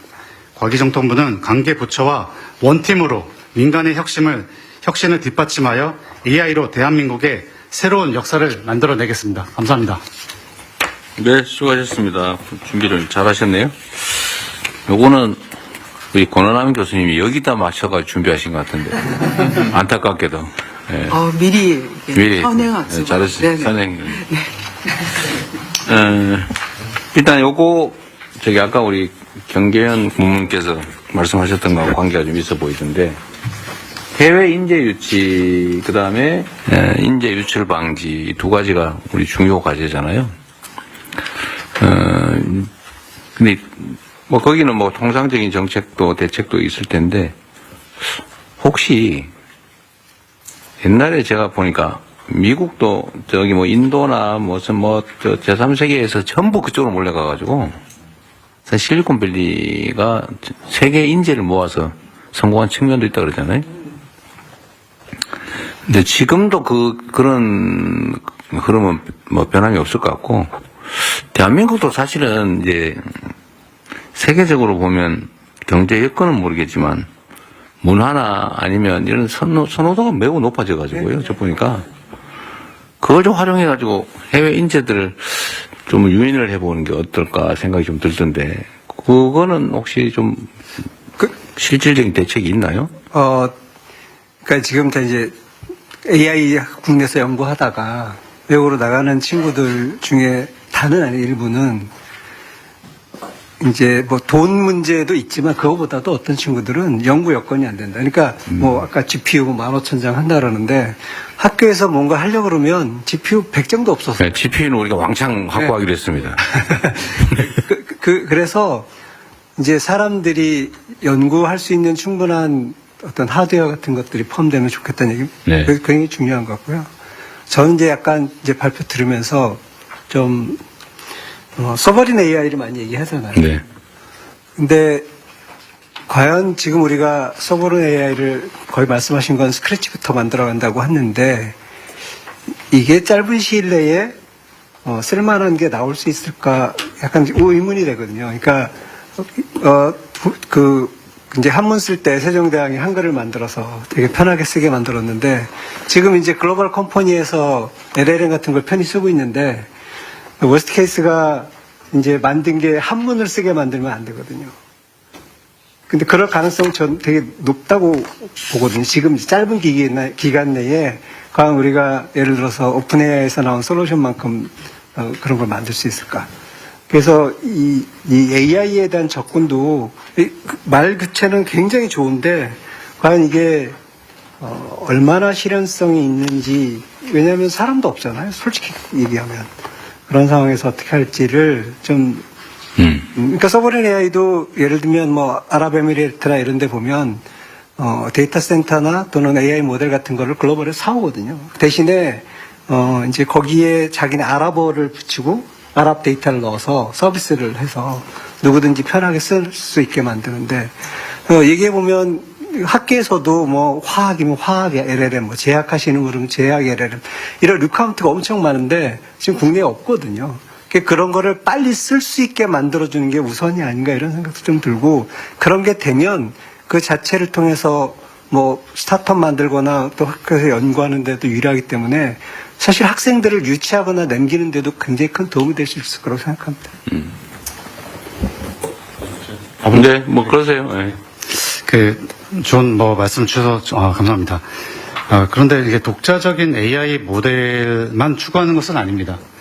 저희가 해외 협력을 통해서 필요한 어떤 서비스 영역에 빨리 진입할 부분들은 진입하고, 독자적인 어떤 AI 파운데이션 모델도 사실 필요한 부분들이 있습니다. 왜냐하면 저희가 이제 범용적인 AI 서비스를 사용하는 것뿐만 아니라 각 산업 분야 그리고 학계에서도 특화 분야의 어떤 AI 연구를 할 때 있어서 사실 이 파운데이션 모델에 대한 어떤 기본적인 구조, 데이터의 어떤 그 학습된 데이터를 이해하고 있지 않으면 그 목적에 맞게 파인 튜닝이나 서비스 개발에 한계점이 있을 수밖에 없습니다. 그래서 독자적인 AI 파운데이션 모델도 필요한 것이고요. 그리고 이제 어떤 우리가 빨리 AI 확산을 위해서 좀 협업할 부분도 좀 있어야 될 것 같습니다. 그런 측면에서 동시에 어떤 투트랙 전략을 짜는 것이고 사실 독자 AI 파운데이션 모델 측면에서도 한국이 이제는 어느 정도 경제권 안에, 경쟁력 안으로 들어왔습니다. 최근에 아티피셜 인텔리전스 그 리포트에 따르면은, 저희가 11위권, 그리고 15위권에 한국의 AI 모델이 올라갔습니다. 근데 이제 11위권이라고 말씀드렸는데, 그 앞에 1위부터 10위까지가 다 미국, 중국입니다. 다른 나라 없습니다. 근데 대부분 이제 미국의 사실 많은 빅테크들, 중국의 이제 뭐 딥식이나 뭐 QM 모델들, 그런데 다만 이제 우리 현장에서 얘기해 주시는 부분들이 나름의 어떤 노력을 통해서 여기까지 왔는데 컴퓨팅 인프라 이런 데이터가 조금 더 보완이 되면 우리도 글로벌 탑 수준에 도전을 하고 싶다. 그래서 그런 부분에서 우리가 좀 같이 공감대를 형성하고 만들어가고 있다. 이렇게 이해해 주시면 감사하겠습니다. 저도 짧게만 그 코멘트 드리면은 사실 지금 이제 시기가 예전에 90년대 한글과 컴퓨터 이제 워드, 그 다음에 지금 또 네이버하고 구글, 그리고 이제 오픈 AI하고 이제 우리 서버린 AI 얘기가 되는데, 국가 안보적인 측면도 또 고려해 볼 필요도 있다고 생각합니다. 그래서, 저는 이번에 서버린 AI를 국가적으로 예전에 사실, 우리 70년대, 80년대 국가 주도의 성장이 가능했었거든요. 그래서 이번 AI 시대도 그렇게 한번 만들어갈 수 있지 않을까 이런 생각이 듭니다. 그렇게 해야죠. 네. 불가능한 일도 아니고. 네. 그리고 아울러서 하나만 더 아까 그 인력 말씀하셔가지고 저도 짧게만 말씀드리도록 하겠습니다. 얘기하셔도 돼요. 예. 네, 너무 스트레스를 주는 것 같아요. 전 뭐 출마할까나 필요한 말씀하시죠. 예, 사실 앞서 그 변계현 그 고문님께서도 좋은 말씀 진짜 많이 해주셨는데 우리가 이제 그 외국에서 인력을 좋은 인력을 갖고 와야 되는 부분도 있고요. 특히 요즘 그 K-컬처, K-팝 이것 때문에 우리나라로 오려는 수요가 굉장히 많습니다. 그래서 특히 예전에는 제3국 중심으로 했었는데 요즘은 뭐 유럽이나 이제 미국에서도 이제 오려고 하는 친구들이 있기 때문에 다만 이제 지금 그 미국으로 예전에 그 인도 인력들이 많이 갔던 거는 인도 사람들 영어가 이제 수월해서 그랬던 거고 또 최근에 우리도 강점을 가질 수 있게 된 게 의외로 한국어를 좀 하는 외국인들이 좀 늘고 있는 것도 있습니다. 그래서 뭐 이제 외국에서 우리나라로 유임하는 효과들은 자연적으로도 있고 또 R&D 쪽으로도 만들 수 있을 거라고 생각하는데 또 한쪽에서 걱정은 우리의 고급 인력이 나가고 있는 게 더 걱정입니다. 전 개인적으로. 사실 이런 면에서 저희 뒤쪽에 있었다고 생각했던 중국이 어느새 저희 우리나라의 이제 벤치마킹 대상이 될 정도가 됐는데 정말 무섭습니다. 중국 뭐 천인계뿐만이 아니고 그 인재들을 끌어모으는 방식에 대해서 정말 저도 놀랄 정도인데요. 우선은 그 중국이 원사라고 하는 제도가 있습니다. 근데 이게 원사가 얼마나 대단하냐 하면은 박사 위의 원사예요? 예, 그러니까 우리나라로 따지면 한림원 회원 정도가 됩니다. 근데 우리나라 한림원은 회비를 내는 그 개인 단체고요. 그 중국의 원사는 국가가 인정하는 과학자가 되는 겁니다. 이렇게 되면은 한번 원사가 되면은 예우가 학교 안에 2층짜리 집을 줘줍니다. 당신은 이제 평생도록 죽을 때까지 연구를 보장하겠습니다. 이런 얘기가 됩니다. 네, 뿐만 아니라 의전 소열에서도 시장다움입니다. 전용차도 나옵니다. 그러니까 국가 R&D가 어떻게 보면 원사라고 하는 우리 그 스타 플레이어를 중심으로 구축이 될 수가 있는 거죠. 그리고 또 과학자들을 대우하는 방식도 많이 달라서 우리하고 그쪽 같은 경우에는 대학의 총장이나 부총장이 되려고 그러면은 네이처 사이언스급 논문이 있어야 된답니다. 우리는 그런 거 없지 않습니까, 사실. 그러니까 인재를, 특히 과학기술 인재를 대하는 방식 자체가 다른 겁니다. 그래서 사실 저는 그 예전에 김대중 정부 때 국가과학자 프로그램까지가 괜찮은 게 있었습니다. 그 물론 이제 R&D 프로그램이었는데요. 개인 예우 프로그램으로 만들어도 괜찮지 않을까. 뭐 지난 그 예비 회의 때 이제 어느 분께서 말씀해 주신 게 또 우리나라에서 한 500명 정도 해서 국가가 공인하는 국가과학자를 지정을 하고 본인 연봉 외에 인센티브로 1년에 국가에서 1억씩만 준다 그러면은 연예인들 누가 왜 하려고 그러겠습니까? 그 연예인 되기보다 과학자 되기가 사실 쉽거든요. 그런데도 불구하고 내가 봐도 그럴 것 같아요. 그래서 좋은 과학자가 되고 싶은, 사실 제가 어렸을 때만 해도 제 꿈이 과학자였습니다. 그러게 올림픽에 금메달 따가 연금 받는 게 목표인데 그러니까요. 그리고 사실 대통령님께서도 어렸을 때 꿈이 혹시 대통령이셨어요? 전혀 아닙니다. 저희 어렸을 때는 물어보면 반은 과학자, 반은 대통령이었습니다. 네. 그런 시대가 다시 됐으면 하는 바람입니다. 그리고 훌륭한 제안이신데, 이거는 정말 한번 검토해 볼 만하네요. 예. 격려 프로그램으로 예산 규모도 크지 않고. 네, 그 사모 안건을 하고 토론 시간을 확보해서 토론하면 어떨까요? 네. 제 3호 안건이 부처별 현장 소유자 중심의 2026년도 R&D 추진 전략 보고가 있습니다. 국가 R&D 규모가 가장 큰 5개 부처인 과학기술정보통신부, 산업통상자원부, 보건복지부, 중소벤처기업부, 방위사업청 순서로 보고를 해주실 텐데요. 네, 충분한 토론 시간 확보를 위해서 3분 내외로 시간을 엄수해 주시면 감사하겠습니다. 네, 첫 번째 순서로 배경훈 과학기술정보통신부 장관님 부탁드리겠습니다. 2026년 과학기술정보통신부 R&D 추진 전략 말씀드리겠습니다. 자료 아래 하단의 4페이지입니다. 현재 우리 과학기술과 연구자들이 여러 가지 위기에直面해 있습니다. 지난 정부의 R&D 예산 삭감으로 연구 생태계는 훼손되었고 우수한 인재들이 한국을 떠나고 있습니다. 어려운 경제 환경 속에서 민간 기업의 투자 여력은 감소하고 정부 R&D 생산성 또한 저조한 가운데 우리의 미래를 책임질 성장 동력 발굴이 시급한 상황입니다. 한편 AI 대전환 시대에서 현재의 연구개발 방식이 옳은가 이거에 대한 고민도 필요합니다. 이 같은 문제인식을 가지고 과기정통부는 세 가지 추진 전략하에서 R&D를 추진하고자 합니다. 첫 번째, 지속 가능한 연구 생태계를 조성하겠습니다. 기초연구를 R&D 삭감 이전 수준으로 회복하고 우수한 연구자와 연구소 육성, 연구 시스템 혁신을 통해 경쟁력을 강화해 나가겠습니다. 과학기술 인재가 모여들고 성장할 수 있는 대한민국을 만들겠습니다. 청년 연구자들이 다른 걱정 없이 학업과 연구에 몰입할 수 있도록 지원하고 첨단 과학기술 일자리 창출과 함께 우수 해외 인재 유치 전략도 마련하겠습니다.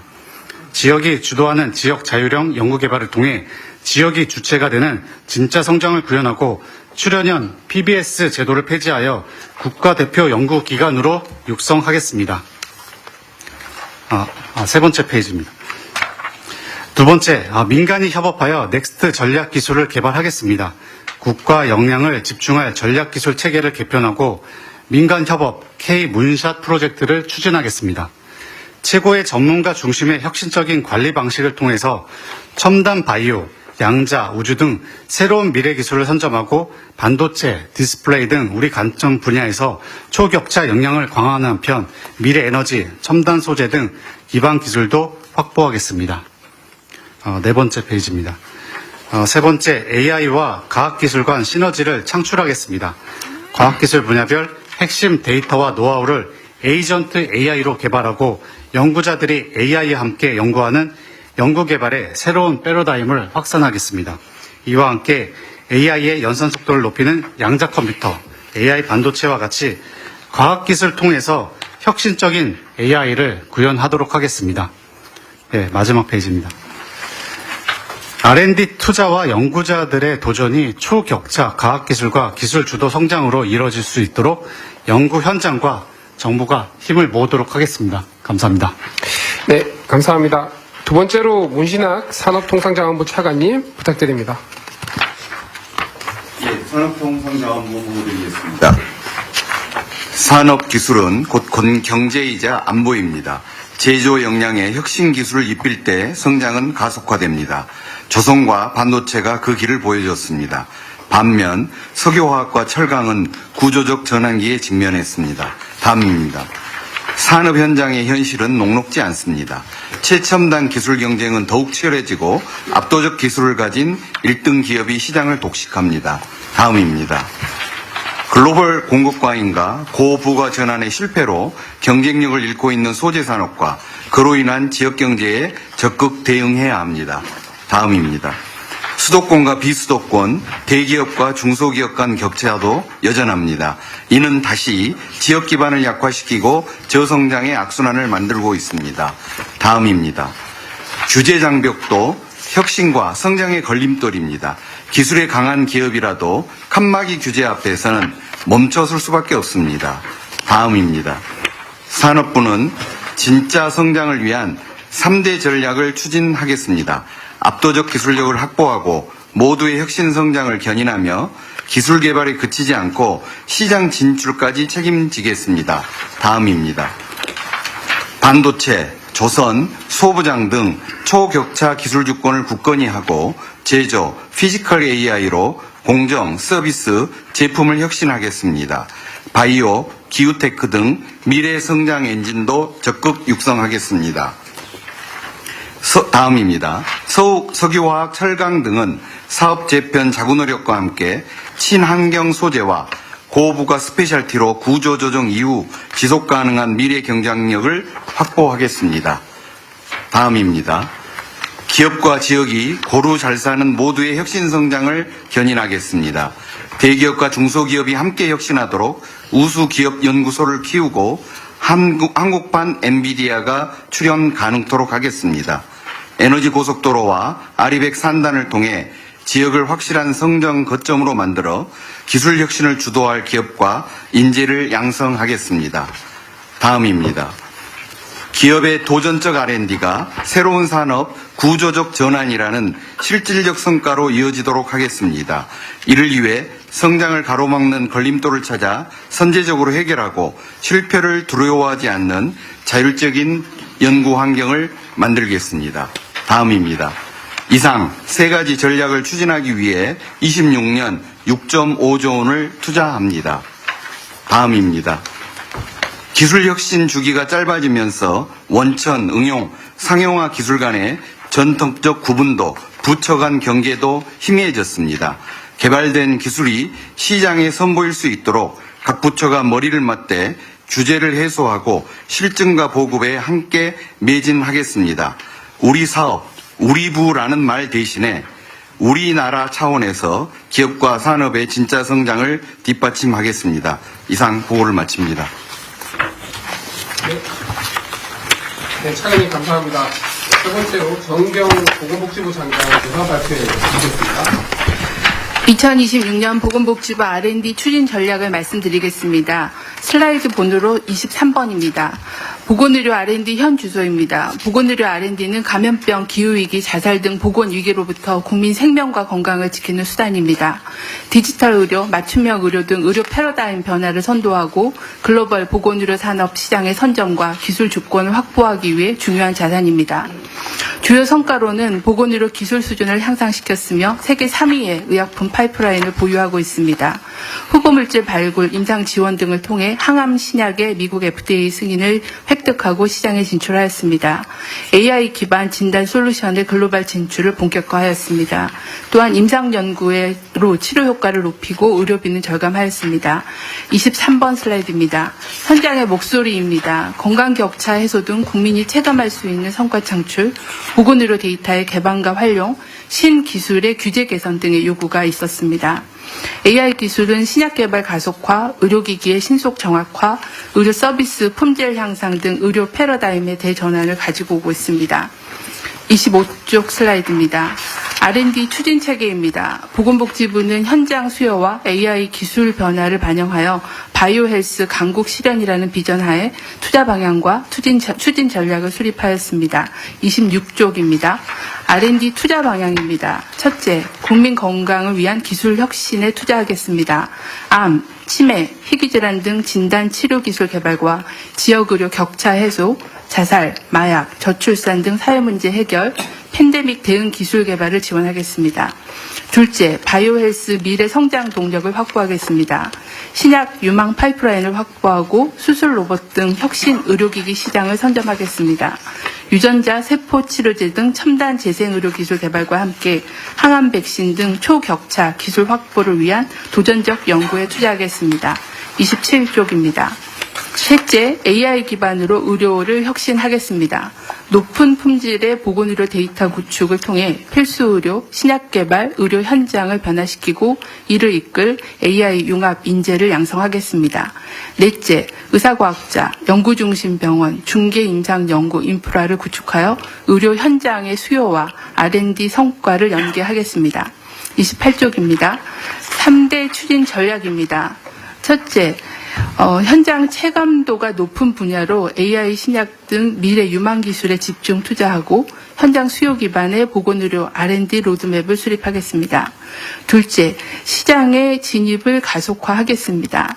사업화 전략에 따라 전 주기를 지원하고 병원 기반으로 연구 성과를 실증하고 우수 기술에 투자가 연계되도록 하겠습니다. 셋째, 걸림돌 없는 연구 생태계를 조성하겠습니다. 범부처 거버넌스를 통해 선제적으로 규제를 발굴하여 혁신하겠습니다. 보건의료 데이터를 안전하게 활용할 수 있는 환경을 만들겠습니다. 감사합니다. 네, 감사합니다. 네 번째로 한성숙 중소벤처기업부 장관님 발표 부탁드리겠습니다.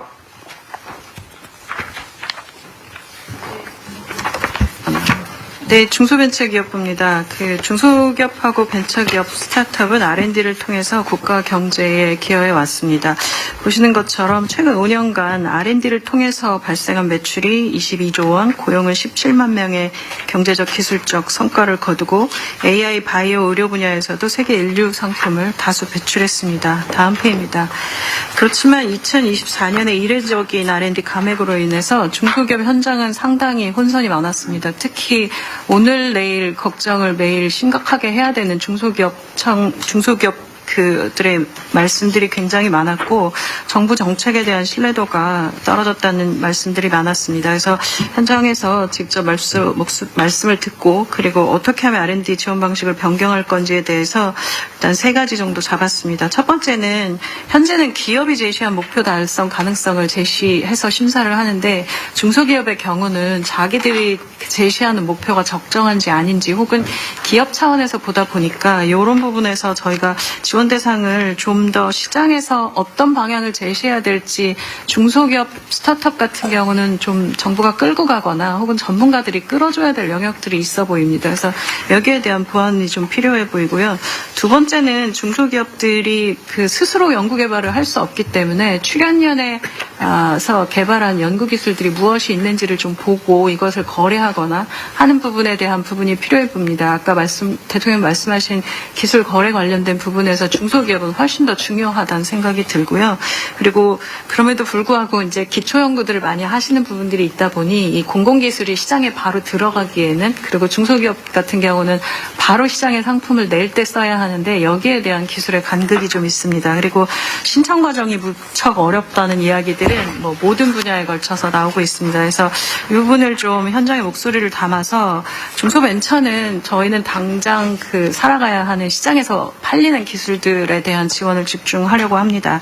그래서 지금도 팁스라고 해서 민간 벤처 캐피탈들이 선정하면 저희가 매칭 펀드 하고 있는데요.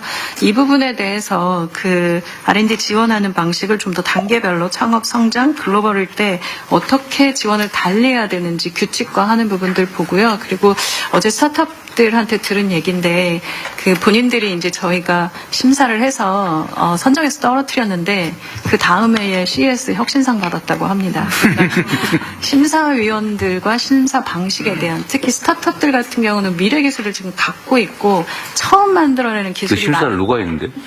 이제 그건 전문위원들이 많으시니까 그래서 그 심사를 현장에 있는 사람들이 주축이 돼야 되는데 지금 현장에서 하시더라도 스타트업 기술은 아주 생전 처음 나오는 기술들이 많다 보니 여기에 대한 심사를 어떤 기준으로 해야 될지는 상당한 고민인 것 같습니다. 그러네요. 네, 그래서 이 스타트업들 같은 경우는 저는 주의 깊게 봐야 하는 게 특히 기술 같은 경우는 세상에 처음 선보이는 것들의 상품을 많이 내고 있기 때문에 여기는 우리나라 국가의 R&D 기술이다라고 R&D 집단이라고 보셔도 되지 않을까 싶습니다. 두 번째는 힘들어 개발하셨는데 이게 시장에서 안 팔리면 사업화 지원 어떻게 할지에 대해서 기술성과 시장성을 도와드리는 작업들을 저희가 좀 전문가들을 넣어서 사업화에 필요한 자금이나 해외 인증에 대한 부분들도 도와드려야 될 것 같습니다.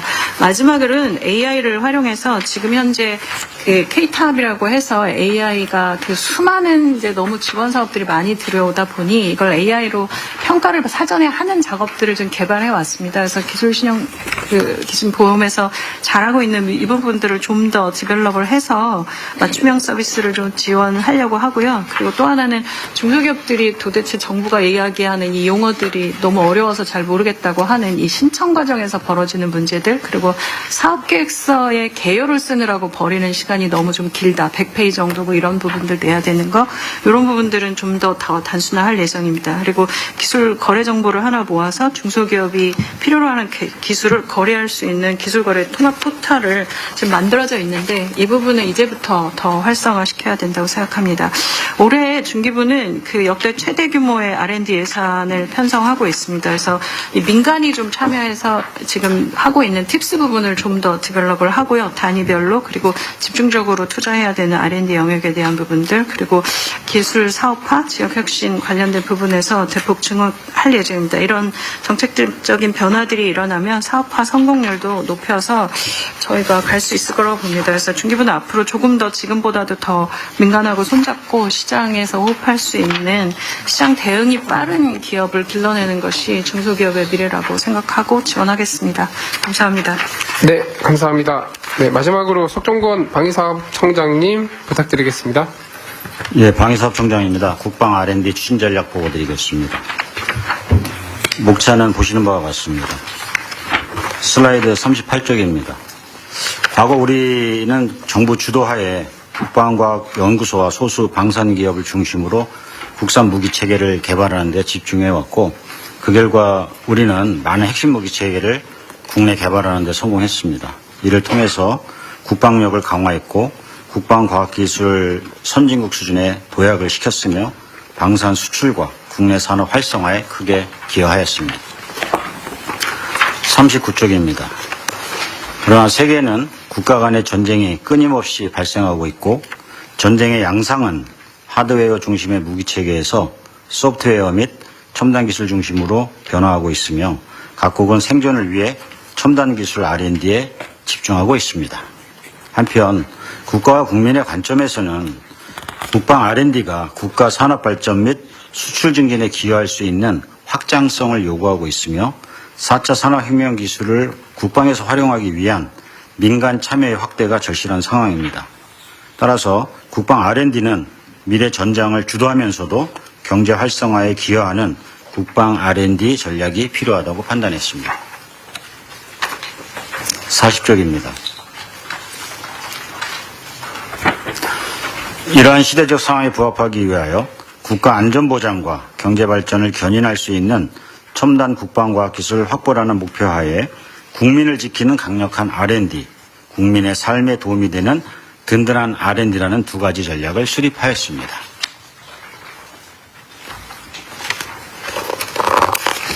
41쪽입니다.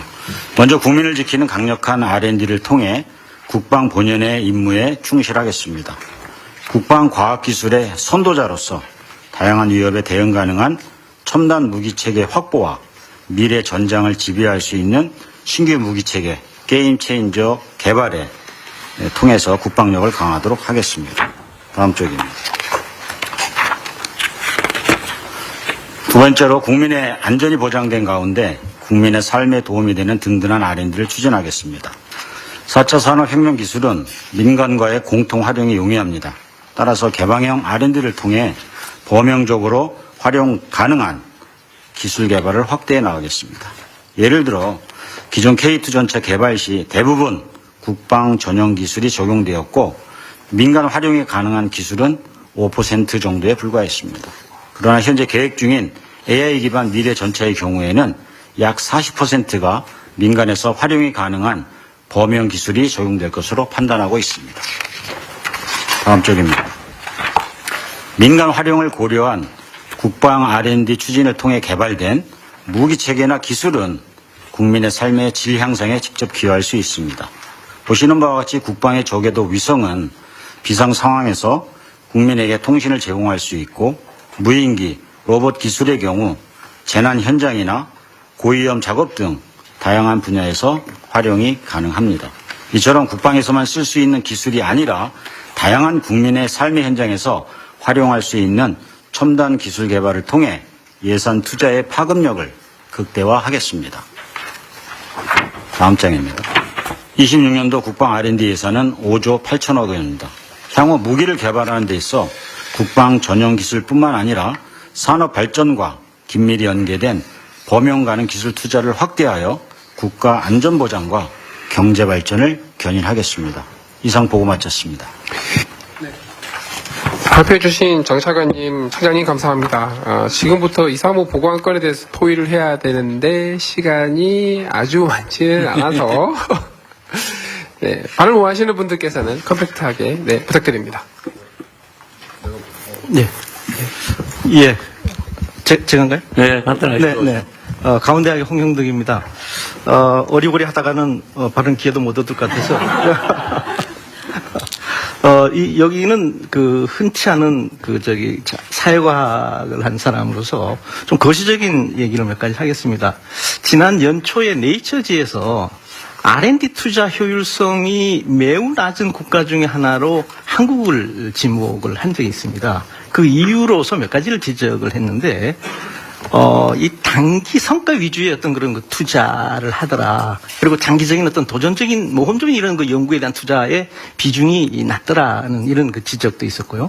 또 정부 부처 간의 어떤 그런 그 투자 중복이 많다는 이런 그 지적도 사실 우리가 모르는 바는 아닙니다. 일반적으로 우리가 다 인식하고 있었고, 또 우리가 R&D에 대해서 얘기를 할 때 수직 계열화되어 있다거나 아니면 정책들이 파편화되어 있다는 이런 그 얘기들도 우리 스스로 많이 해왔던 이런 그 얘기입니다. 그렇지만 사실 이런 문제들이 하나의 어떤 그런 그 제도 개선으로 되지는 않습니다. 지속적이고 적극적인 어떤 그런 그 제도를 통해서 이제 이루어질 수 있는 거라고 생각되는데, 그래서 제가 한 가지 제안을 하고 싶은 거는 아까 대통령께서도 이제 말씀하신 것처럼 R&D 연구의 효율화나 또 어떤 그런 생산성이라는 것이 하나의 문제가 아닙니다. 우리가 이제 지식에서부터 기초 응용 개발 사업화에 이르기까지 수많은 어떤 그런 그 과정을 거치면서, 여기도 보시면 뭐 기초의 그 교육부에서부터 과기부, 산업부, 뭐 중기부 모든 부처들이 이제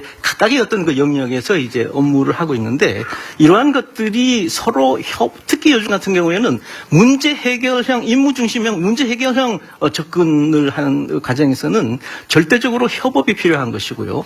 또 이러한 것들을 어떤 정책을 패키지화할 필요가 있다고 생각되는데, 이런 것들도 모르는 바는 아니지만 우리가 제도적으로 강력한 어떤 그런 그 패키지를 누군가에 설계를 하지 않으면 각 부처가 각각의 어떤 그런 그 일을 할 수밖에 없는 이런 구조를 우리가 많이 그 경험을 하게 되는데, 그래서 이 정책을 예를 들어서 어떤 문제에 대해서 연구 생산성에 관한 거라고 한다면 처음부터 끝까지 어떤 그런 그 흐름을 두고서 정책을 패키지화하는 어떤 이런 그 과정도 누군가에 의해서 할 필요가 있다. 여기는 이제 가장 상위의 어떤 그런 논의를 하는 과정이기 때문에 여기서 논의하는 것이 가장 중요하리라고 생각되고요. 또 요즘 이런 그 복합적인 어떤 그 기술의 변화라든지 또 기술이 어떤 그 복합화 대형화되면서 팔리시 믹스에 대한 이런 그 논의도 우리 사회과학에서는 많이 합니다. 그래서 정책들이 하나의 정책이 아니라 정책을 혼합을 통해서 문제를 해결하는 이런 그 과정들이 필요하다는 거고요. 마지막으로 제가 한 말씀 더 드리고 싶은 거는 PBS 제도를 폐지하겠다고 하는 이런 부분에 대해서는 아마 이 과학기술계 특히 이제 그 출연연에서는 가장 환호하고 가장 이 반기는 기대가 큰 그런 아마 우리 현 정부에서 추진하는 그 제도가 아닌가 이렇게 생각이 되는데, 다만 이런 그 제도가 단순히 제도 하나만 없애는 조치만 가지고 절대로 어떤 그런 성과를 얻을 수는 없다고 생각합니다. 이게 30년 이상 동안 지속적으로 이제 우리 사회 R&D를 하면서 익숙해 왔기 때문에 이 제도 뿐만 아니라 그 근본적인 어떤 그런 연구 개발에 대한 어떤 그런 그 고민, 또 문제 해결을 위한 종합적인 어떤 그런 그 정책 패키지를 가지고 접근을 하는 것이 필요하겠다는 이런 말씀을 드리고 싶습니다. 예, 이상입니다. 예, 저도 제가 대통령님 말씀 안 하시면 제가 좀 해도 되겠습니까?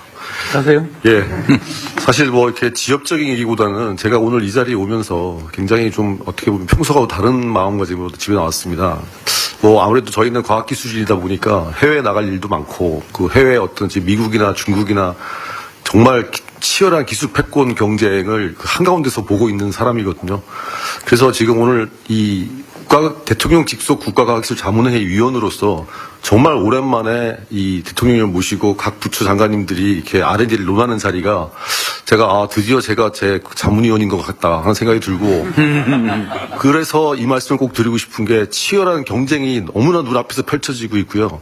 눈 뜨고 자고 나면 우리 경쟁자들은 우리 관련된 사람들은 우리를 제치고 앞서 나가는 게 머리가 쭈뼛쭈뼛할 정도입니다. 그래서 오늘 각 부처 장관님들께서 또 우리 혁신본부장님께서 내년 예산을 통해서 우리 그 R&D 생태계를 복원하고 우리 대한민국의 대통령이 모두 말씀하신 것처럼 자원도 없는 나라에서 머리 하나로 지금 우리가 선진국으로 올라왔는데 다시 한번 이런 자리에서 우리 모두 외람되고 죄송한 말씀입니다만 정말 비상한 각오로 임해야 우리 후손들에게 떳떳할 수 있고 우리가 이 시대를 책임지는 사람으로서 우리가 나중에 그래도 우리도 역할을 했다 할 수 있을 것 같다 하는 말씀을 제가 좀 비장한 거로 말씀을 드리고요.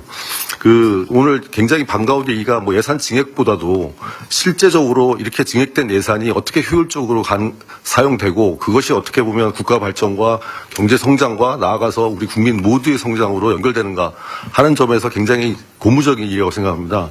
특히 아까 제가 이제 말씀드리려고 했는데 우리 교수님 먼저 말씀드렸는데 이 좀 많은 아젠다에 가려져 있지만 이 PBS 폐지라는 것이 우리 새 정부의 굉장히 공식적인 입장으로 천명이 된 상황에서 이것은 굉장히 정말 박수치고 환호할 일입니다. 이게 30년 동안 지속이 되어 와서 적어도 출연연에 지금 아까도 보면은 예산 30조 중에 44조를 쓰고 있는 출연연, 특히 국가 지식의 허브로 작용해야 될 출연연이 파편화된 연구, 말씀하셨듯이 그냥 효율만, 목표만 달성하는 연구에 매몰되다 보니까 코리아 R&D 패러독스라든가 아니면 우리가 정말 기술 패권 경쟁에서 뒤지는 이런 현실을 낳은 거거든요.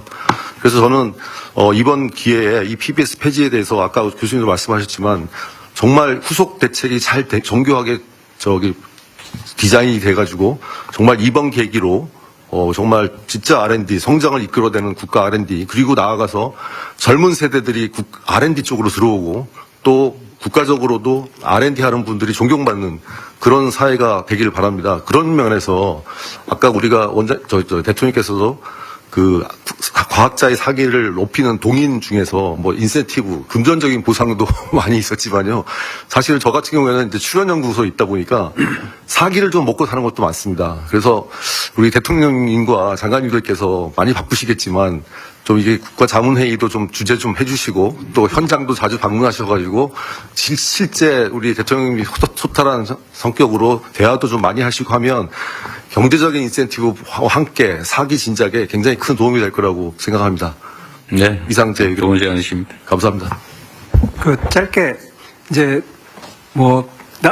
부처 협업이 안 된다, 또 일부 나눠 먹기도 있다, 파편화적 이런 얘기를 많이 하잖아요. 이제 우리 미국의 경우에 보면 달파처럼 이제 프로젝트를 직제로 끌고 가는 어떤 그 PM 중심의 제도가 있어서 그 PM들이 권한을 가지고 여러 부처든 이런 거에 상관없이 그 과제, 그러니까 도전적인 과제를 발휘하고 그것들 성과 평가까지 다 끌고 가지 않습니까? 우리도 그런 이 과제 점점 나라가 커지고 복잡해지니까 이 과제를 전반적으로 책임지고 끌어갈 그런 PM 조직도 검토해 볼 수 있지 않나 그런 생각이 좀 들었습니다.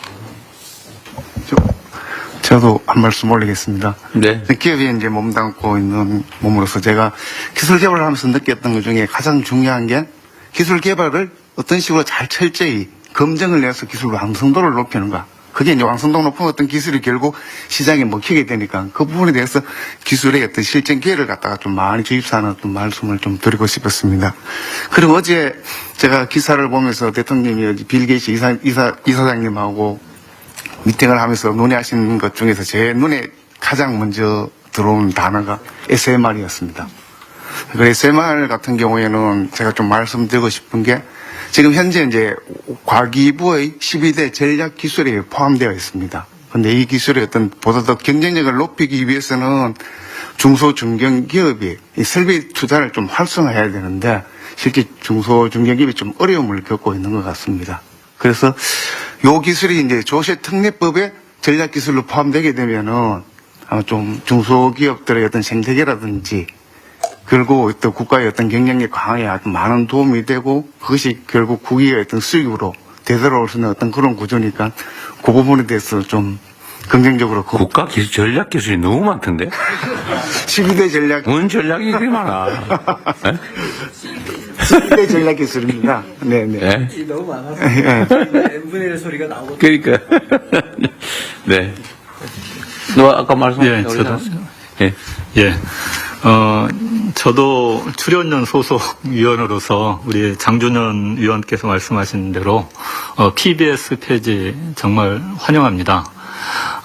정말 힘든 일일 겁니다. 앞으로도 제도를 정립시키는데 이제 그동안 30년 동안 PBS에 맞춰서 모든 게 지금 운영되어 왔기 때문에 그럼에도 불구하고 좀 그 부작용이 너무 많았기 때문에 당연히 폐지됐어야 됐던 거고 이게 5년 동안 차분차분 제대로 된 제도가 이제 확립되기를 정말 간절히 기대하겠습니다. 그리고 이제 에너지 전문가로서 우리 산업부 차관님께 건의드리고 싶은 게 있는데요. 지금 새 정부 계획에 RE100 산단이 얘기가 되고 있는데, 실제로 우리나라 에너지 환경이 워낙 열악하고, OECD 국가 중에서 에너지 안보가 가장 취약한 나라가 우리나라입니다. 그래서 이제 어떤 재생에너지가 중요하고 함에도 불구하고 그것만으로 모든 게 해결될 수 있는 거 아니기 때문에 이걸 어떤 탄소 중립 스마트 시티라는 개념으로 정부에서 시범 사업을 한번 해봤으면 좋겠다 하는 생각을 합니다. 거기에는 재생에너지, SMR, 그다음에 배터리, 수소, 그리고 지능형 전력망, 또 이제 데이터 센터 등 지금 새로 에너지를 많이 이제 소비하는 그런 산업체, 그리고 이제 에너지 관련된 산업단지, 거기에다 배후 도시까지 포함된 그런 스마트 시티가 반드시 필요하고 그게 점점 소멸돼가는 지방을 살리는데도 큰 도움이 될 거라고 생각을 합니다. 근데 이게 개념은 여러 가지 좀 조금씩 다른 개념들이 많이 나와 있는데 어떤 게 가장 좋다고 말하기가 어렵고 그래서 이건 지방 공모 사업으로 적어도 처음에 한두 개 정도 해보면서 좀 성공하는 그 길을 찾아서 이걸 확대시키면 좋겠다 하는 생각이 들어서 건의드리겠습니다. 네. 저도 한 말씀. 아이고. 알겠습니다. 여기 구석에 한 번씩 하고 여기 너무 어리버리 하다가 그냥 소외돼가지고요. 네. 장표를 보고 설명을 드리겠습니다. 아까 처음 주신 거 7조개예요. 이제 재생에너지 중심의 에너지 대동맥 구축 설계하셨는데 지금 이제 재생에너지 좌측 그림 보면은 이제 초고효율 태양전지 풍력 나와 있는데요.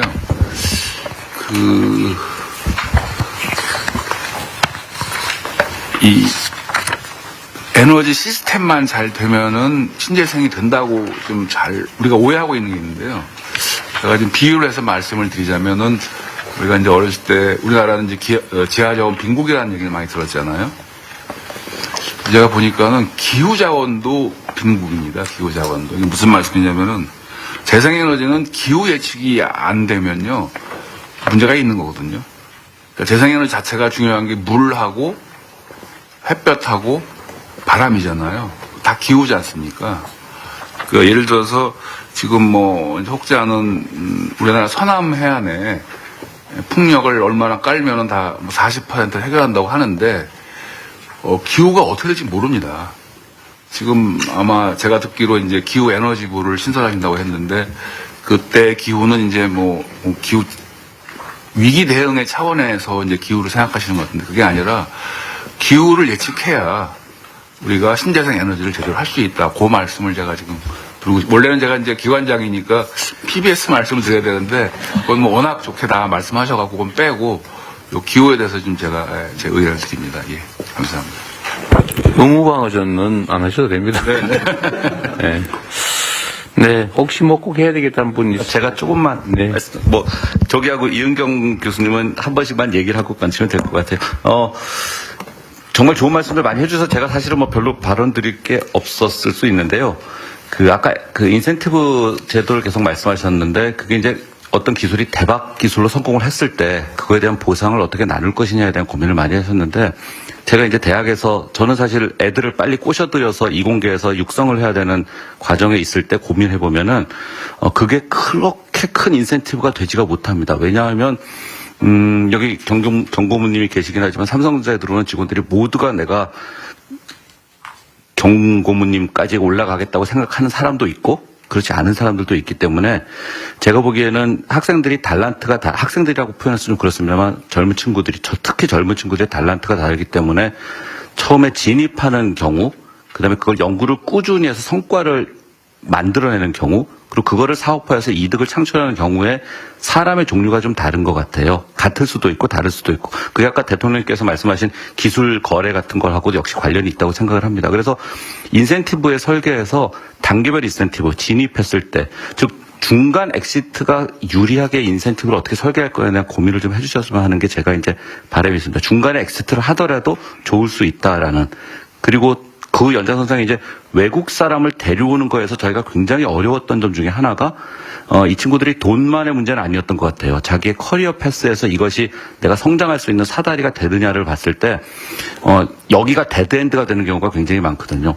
그래서 외국을 나가는 걸 너무 그렇게 겁내하시지는 마시고, 특히 젊고 어린 친구들이 외국 나가는 거는 투자라고 생각할 수 있는 면이 있다는 거 하나 있고, 아까 중기 벤처국 장관님 말씀에서 또 똑같은 거예요. 사실 이게 그런 면에서 저희가 지금 민간 역량이 너무나 커져 있기 때문에 사실은 관의 역량, 공무원님도 굉장히 똑똑하지만 사실은 너무 제한된 지식을 갖고 있어서 민간의 전문 지식을 가져오지 않으면 연구 과제가 산으로 가거나 배분 과정에서, 이렇게 열심히 우리가 증액시켜놓은 과정에 배분 과정에서 산으로 갈 수가 있는데, 그 전문가들의 참여를 어떻게 끌어들일 것이냐, 그 인센티브도 굉장히 중요합니다. 예를 들어서 아까 심사 과정에서 약간 어이없는 그런 심사 과정을 말씀하셨지만, 그분 심사료 아마 20만 원 받으셨을 거거든요. 그러니까 20만 원어치만 심사를 하고 가신 겁니다. 좀 죄송한 말씀이지만. 그러니까 그거를 어떻게 전문가들의 가치를 지불하면서 평가 과정에 아니면 기획 과정에 불러들일 것이냐를 관에서 좀 고민을 해주셔야 되지 않겠나, 이 정도 말씀드리고 싶습니다. 네, 그 점은 정말 중요한 지적 같네요. 그 전문가들을 활용을 하면서 너무 박하게 해서 진짜 전문가들 안 하고 싶게 만드는 것도 있습니다. 그건 보상 체계는 좀 현실화할 필요는 있을 것 같아요. 저도 짧게만 말씀드리겠습니다.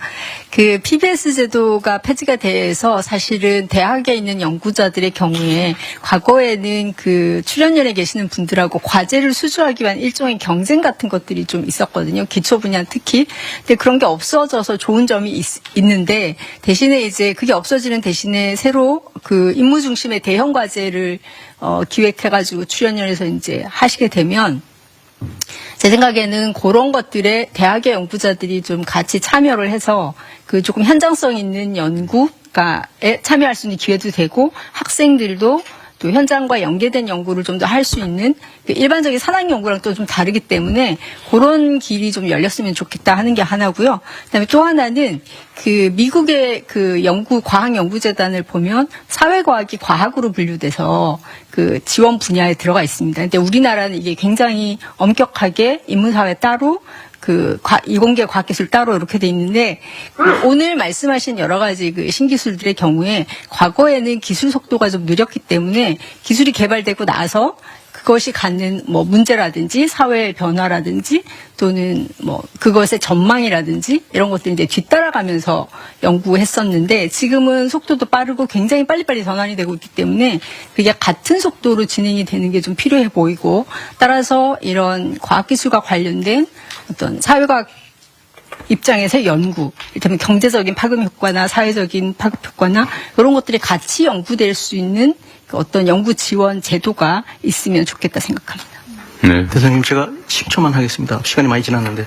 제가 이제 거의 마무리를 하는데, 사실 국가 R&D를 수행하는 주체로서 대학의 역할은 굉장히 중요하다고 생각하는데, 오늘 이 자리에서 대학에 대한 얘기가 전혀 안 나와서 제가 그냥 한번 이슈화 하면서 특히 그 지역대학 육성과 관련해가지고 한 말씀 드리고 싶은 거는요. 사실 뭐 지역대학 육성이 어제 오늘 얘기도 아니고 모든 정권에서 있었는데도 왜 계속 지역대학은 계속 꺼져가고 있는지에 대한 이런 부분들이 참 답답한데요. 제 생각에는 대학에 대한 어떤 그런 투자 가지고 하나의 어떤 그런 그 사업이나 일부 어떤 그런 그 사업을 가지고 대학이 나아질 거라고 생각을 한다는 게 너무 쉽게 생각한다는 거예요. 그래서 저는 지속적이어야 되고 장기 투자가 이루어져야 되고 과감한 투자가 이루어져야지만 어떤 그 정책이 효과가 이렇게 10년 후, 20년 후에 나타나는 거지, 당장 어떤 그런 그 오늘 내일 정권, 그러니까 효과를 보기 위한 어떤 대학 정책은 처음부터 어떤 그런 그 기대를 하기보다도 그런 장기적인 어떤 시각을 가지고 해야 된다고 생각돼요. 그 다음에 이제 지역 대학과 관련해가지고는 뭐 여러 차례 이런 논의가 있었는데, 그 답은 저는 지역별로 지역 산업에 특화된 특성화 전략이라고 생각합니다. 그래서 대학이 지역하고의 어떤 그런 그 연계를 가져야지만 여기에는 이제 지역 소멸이라든지 균형 발전이라든지 이런 부분하고 패키지로 이제 논의가 될 필요가 있다고 생각을 합니다. 그래서 좀 더 적극적으로 지역 대학에 대한 어떤 그런 거 투자나 어떤 그 계획들을 세울 필요가 있지 않나 하는 이런 생각을 해봅니다. 예, 이상입니다. 그 기재부 장관님 지금 교수님 말씀하신 것처럼 우리가 모든 정책 결정이나 예산 편성이나 해서 지역 인센티브 제도를 도입하기로 했잖아요.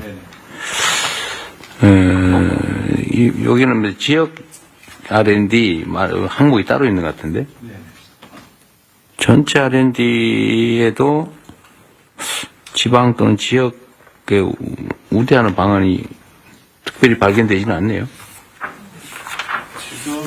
그 전체 R&D에 대해서는 그 사업별로 이렇게 접근하다 보니까 그렇죠. 지역별로는 쉽지 않죠. 뭐 지방에 무슨 대규모 연구기관이 따로 있는 것도 아니고. 알겠습니다.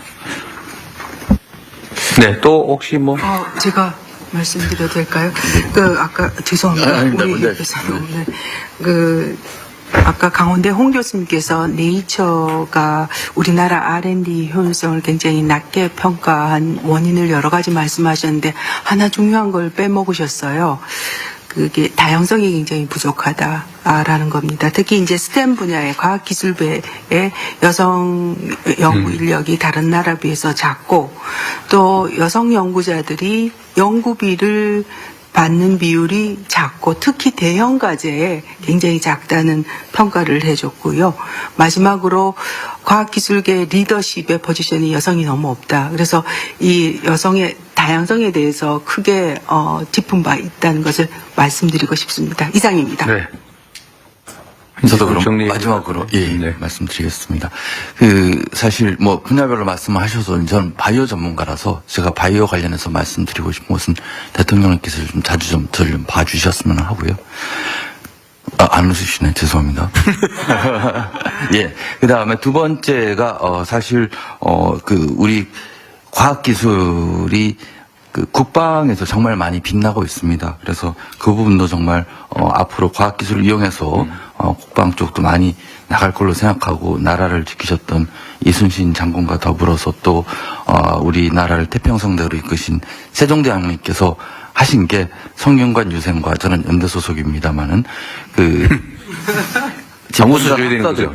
글쎄요. 이때가 또 웃음 포인트였어요. 예. 경연을 통해서 이 국가를 부국강병으로 이제 이끌어 주시기를 바라면서 마지막으로 사실 대통령님께서 가시는데 언론이 가고 언론이 가는 곳에 국민의 눈길이 갑니다. 그래서 대통령님께서 과학기술에 관심은 대통령님께서 과학기술 현장에 많이 가시는 거에 있고 특히 이 자문회의에 매번 참석을 만약에 했다 그러면은 이게 경영의 장이 되지 않을까 싶습니다. 예. 네, 시간이 꽤 많이 지났는데 혹시 마지막으로 그냥 가기는 죽어도 못하겠다 이런 분이 있을 수 있어서 혹시 있으면 하십시오. 네, 다 된 것 같은데요. 네. 일단 아까 얘기하다 말은 게 있는데 일단 해외 인재 유치는 매우 중요한 과제인 것 같고 어쨌든 최근에는 대한민국이 문화적으로 선망하는 지역이 또 나라가 되다 보니까 가능성이 꽤 열린 것 같아요. 근데 이걸 그럼 어떻게 실제로 인재 유치로 연결할 거냐는 또 다른 문제인데 그건 고민을 좀 해야 될 것 같네요. 그냥 가자 이렇게 끝낼 게 아니고 어떻게 이렇게 고민해야 되는데 지금 이게 나름 우리 의제를 만들어서 검토하고 연구는 하고 있죠, 그죠? 네, 진행하고 있습니다. 네, 뚜렷하지는 않지. 네. 어쨌든 이 길을 좀 개척을 해야 될 것 같긴 합니다. 어쨌든 여러분들 너무 시간이 많이 지났는데 2시간이 됐는데 어쨌든 크게 도움이 됐고요. 우리 아마 관련 부처에서도 여러분들이 오늘 제시해 주신 안이나 의견이나 크게 도움이 될 것 같습니다. 또 관성을 벗어나서 또 완전히 새로운 길을 또 개척도 해야 되고 또 그간의 경험이나 노하우도 유용하게 잘 활용해서 대한민국의 과학기술 분야가 이전과는 좀 다르게 취급될 수 있도록 할 생각입니다. 제가 빈말로 하는 게 아니고 어쨌든 과학기술에 투자하고 과학기술이 발전해야 그 나라가 지속적으로 성장 발전하는 건 역사적 교훈이기 때문에 정말로 최선을 다해서 과학기술 분야에 지원하고 투자할 생각입니다. 앞으로 계속 함께 해주시고요. 또 부족한 게 있으면 제안도 허심탄회하게 언제든지 해주시기 바랍니다. 자주 뵙도록 노력하겠습니다. 고맙습니다. SES.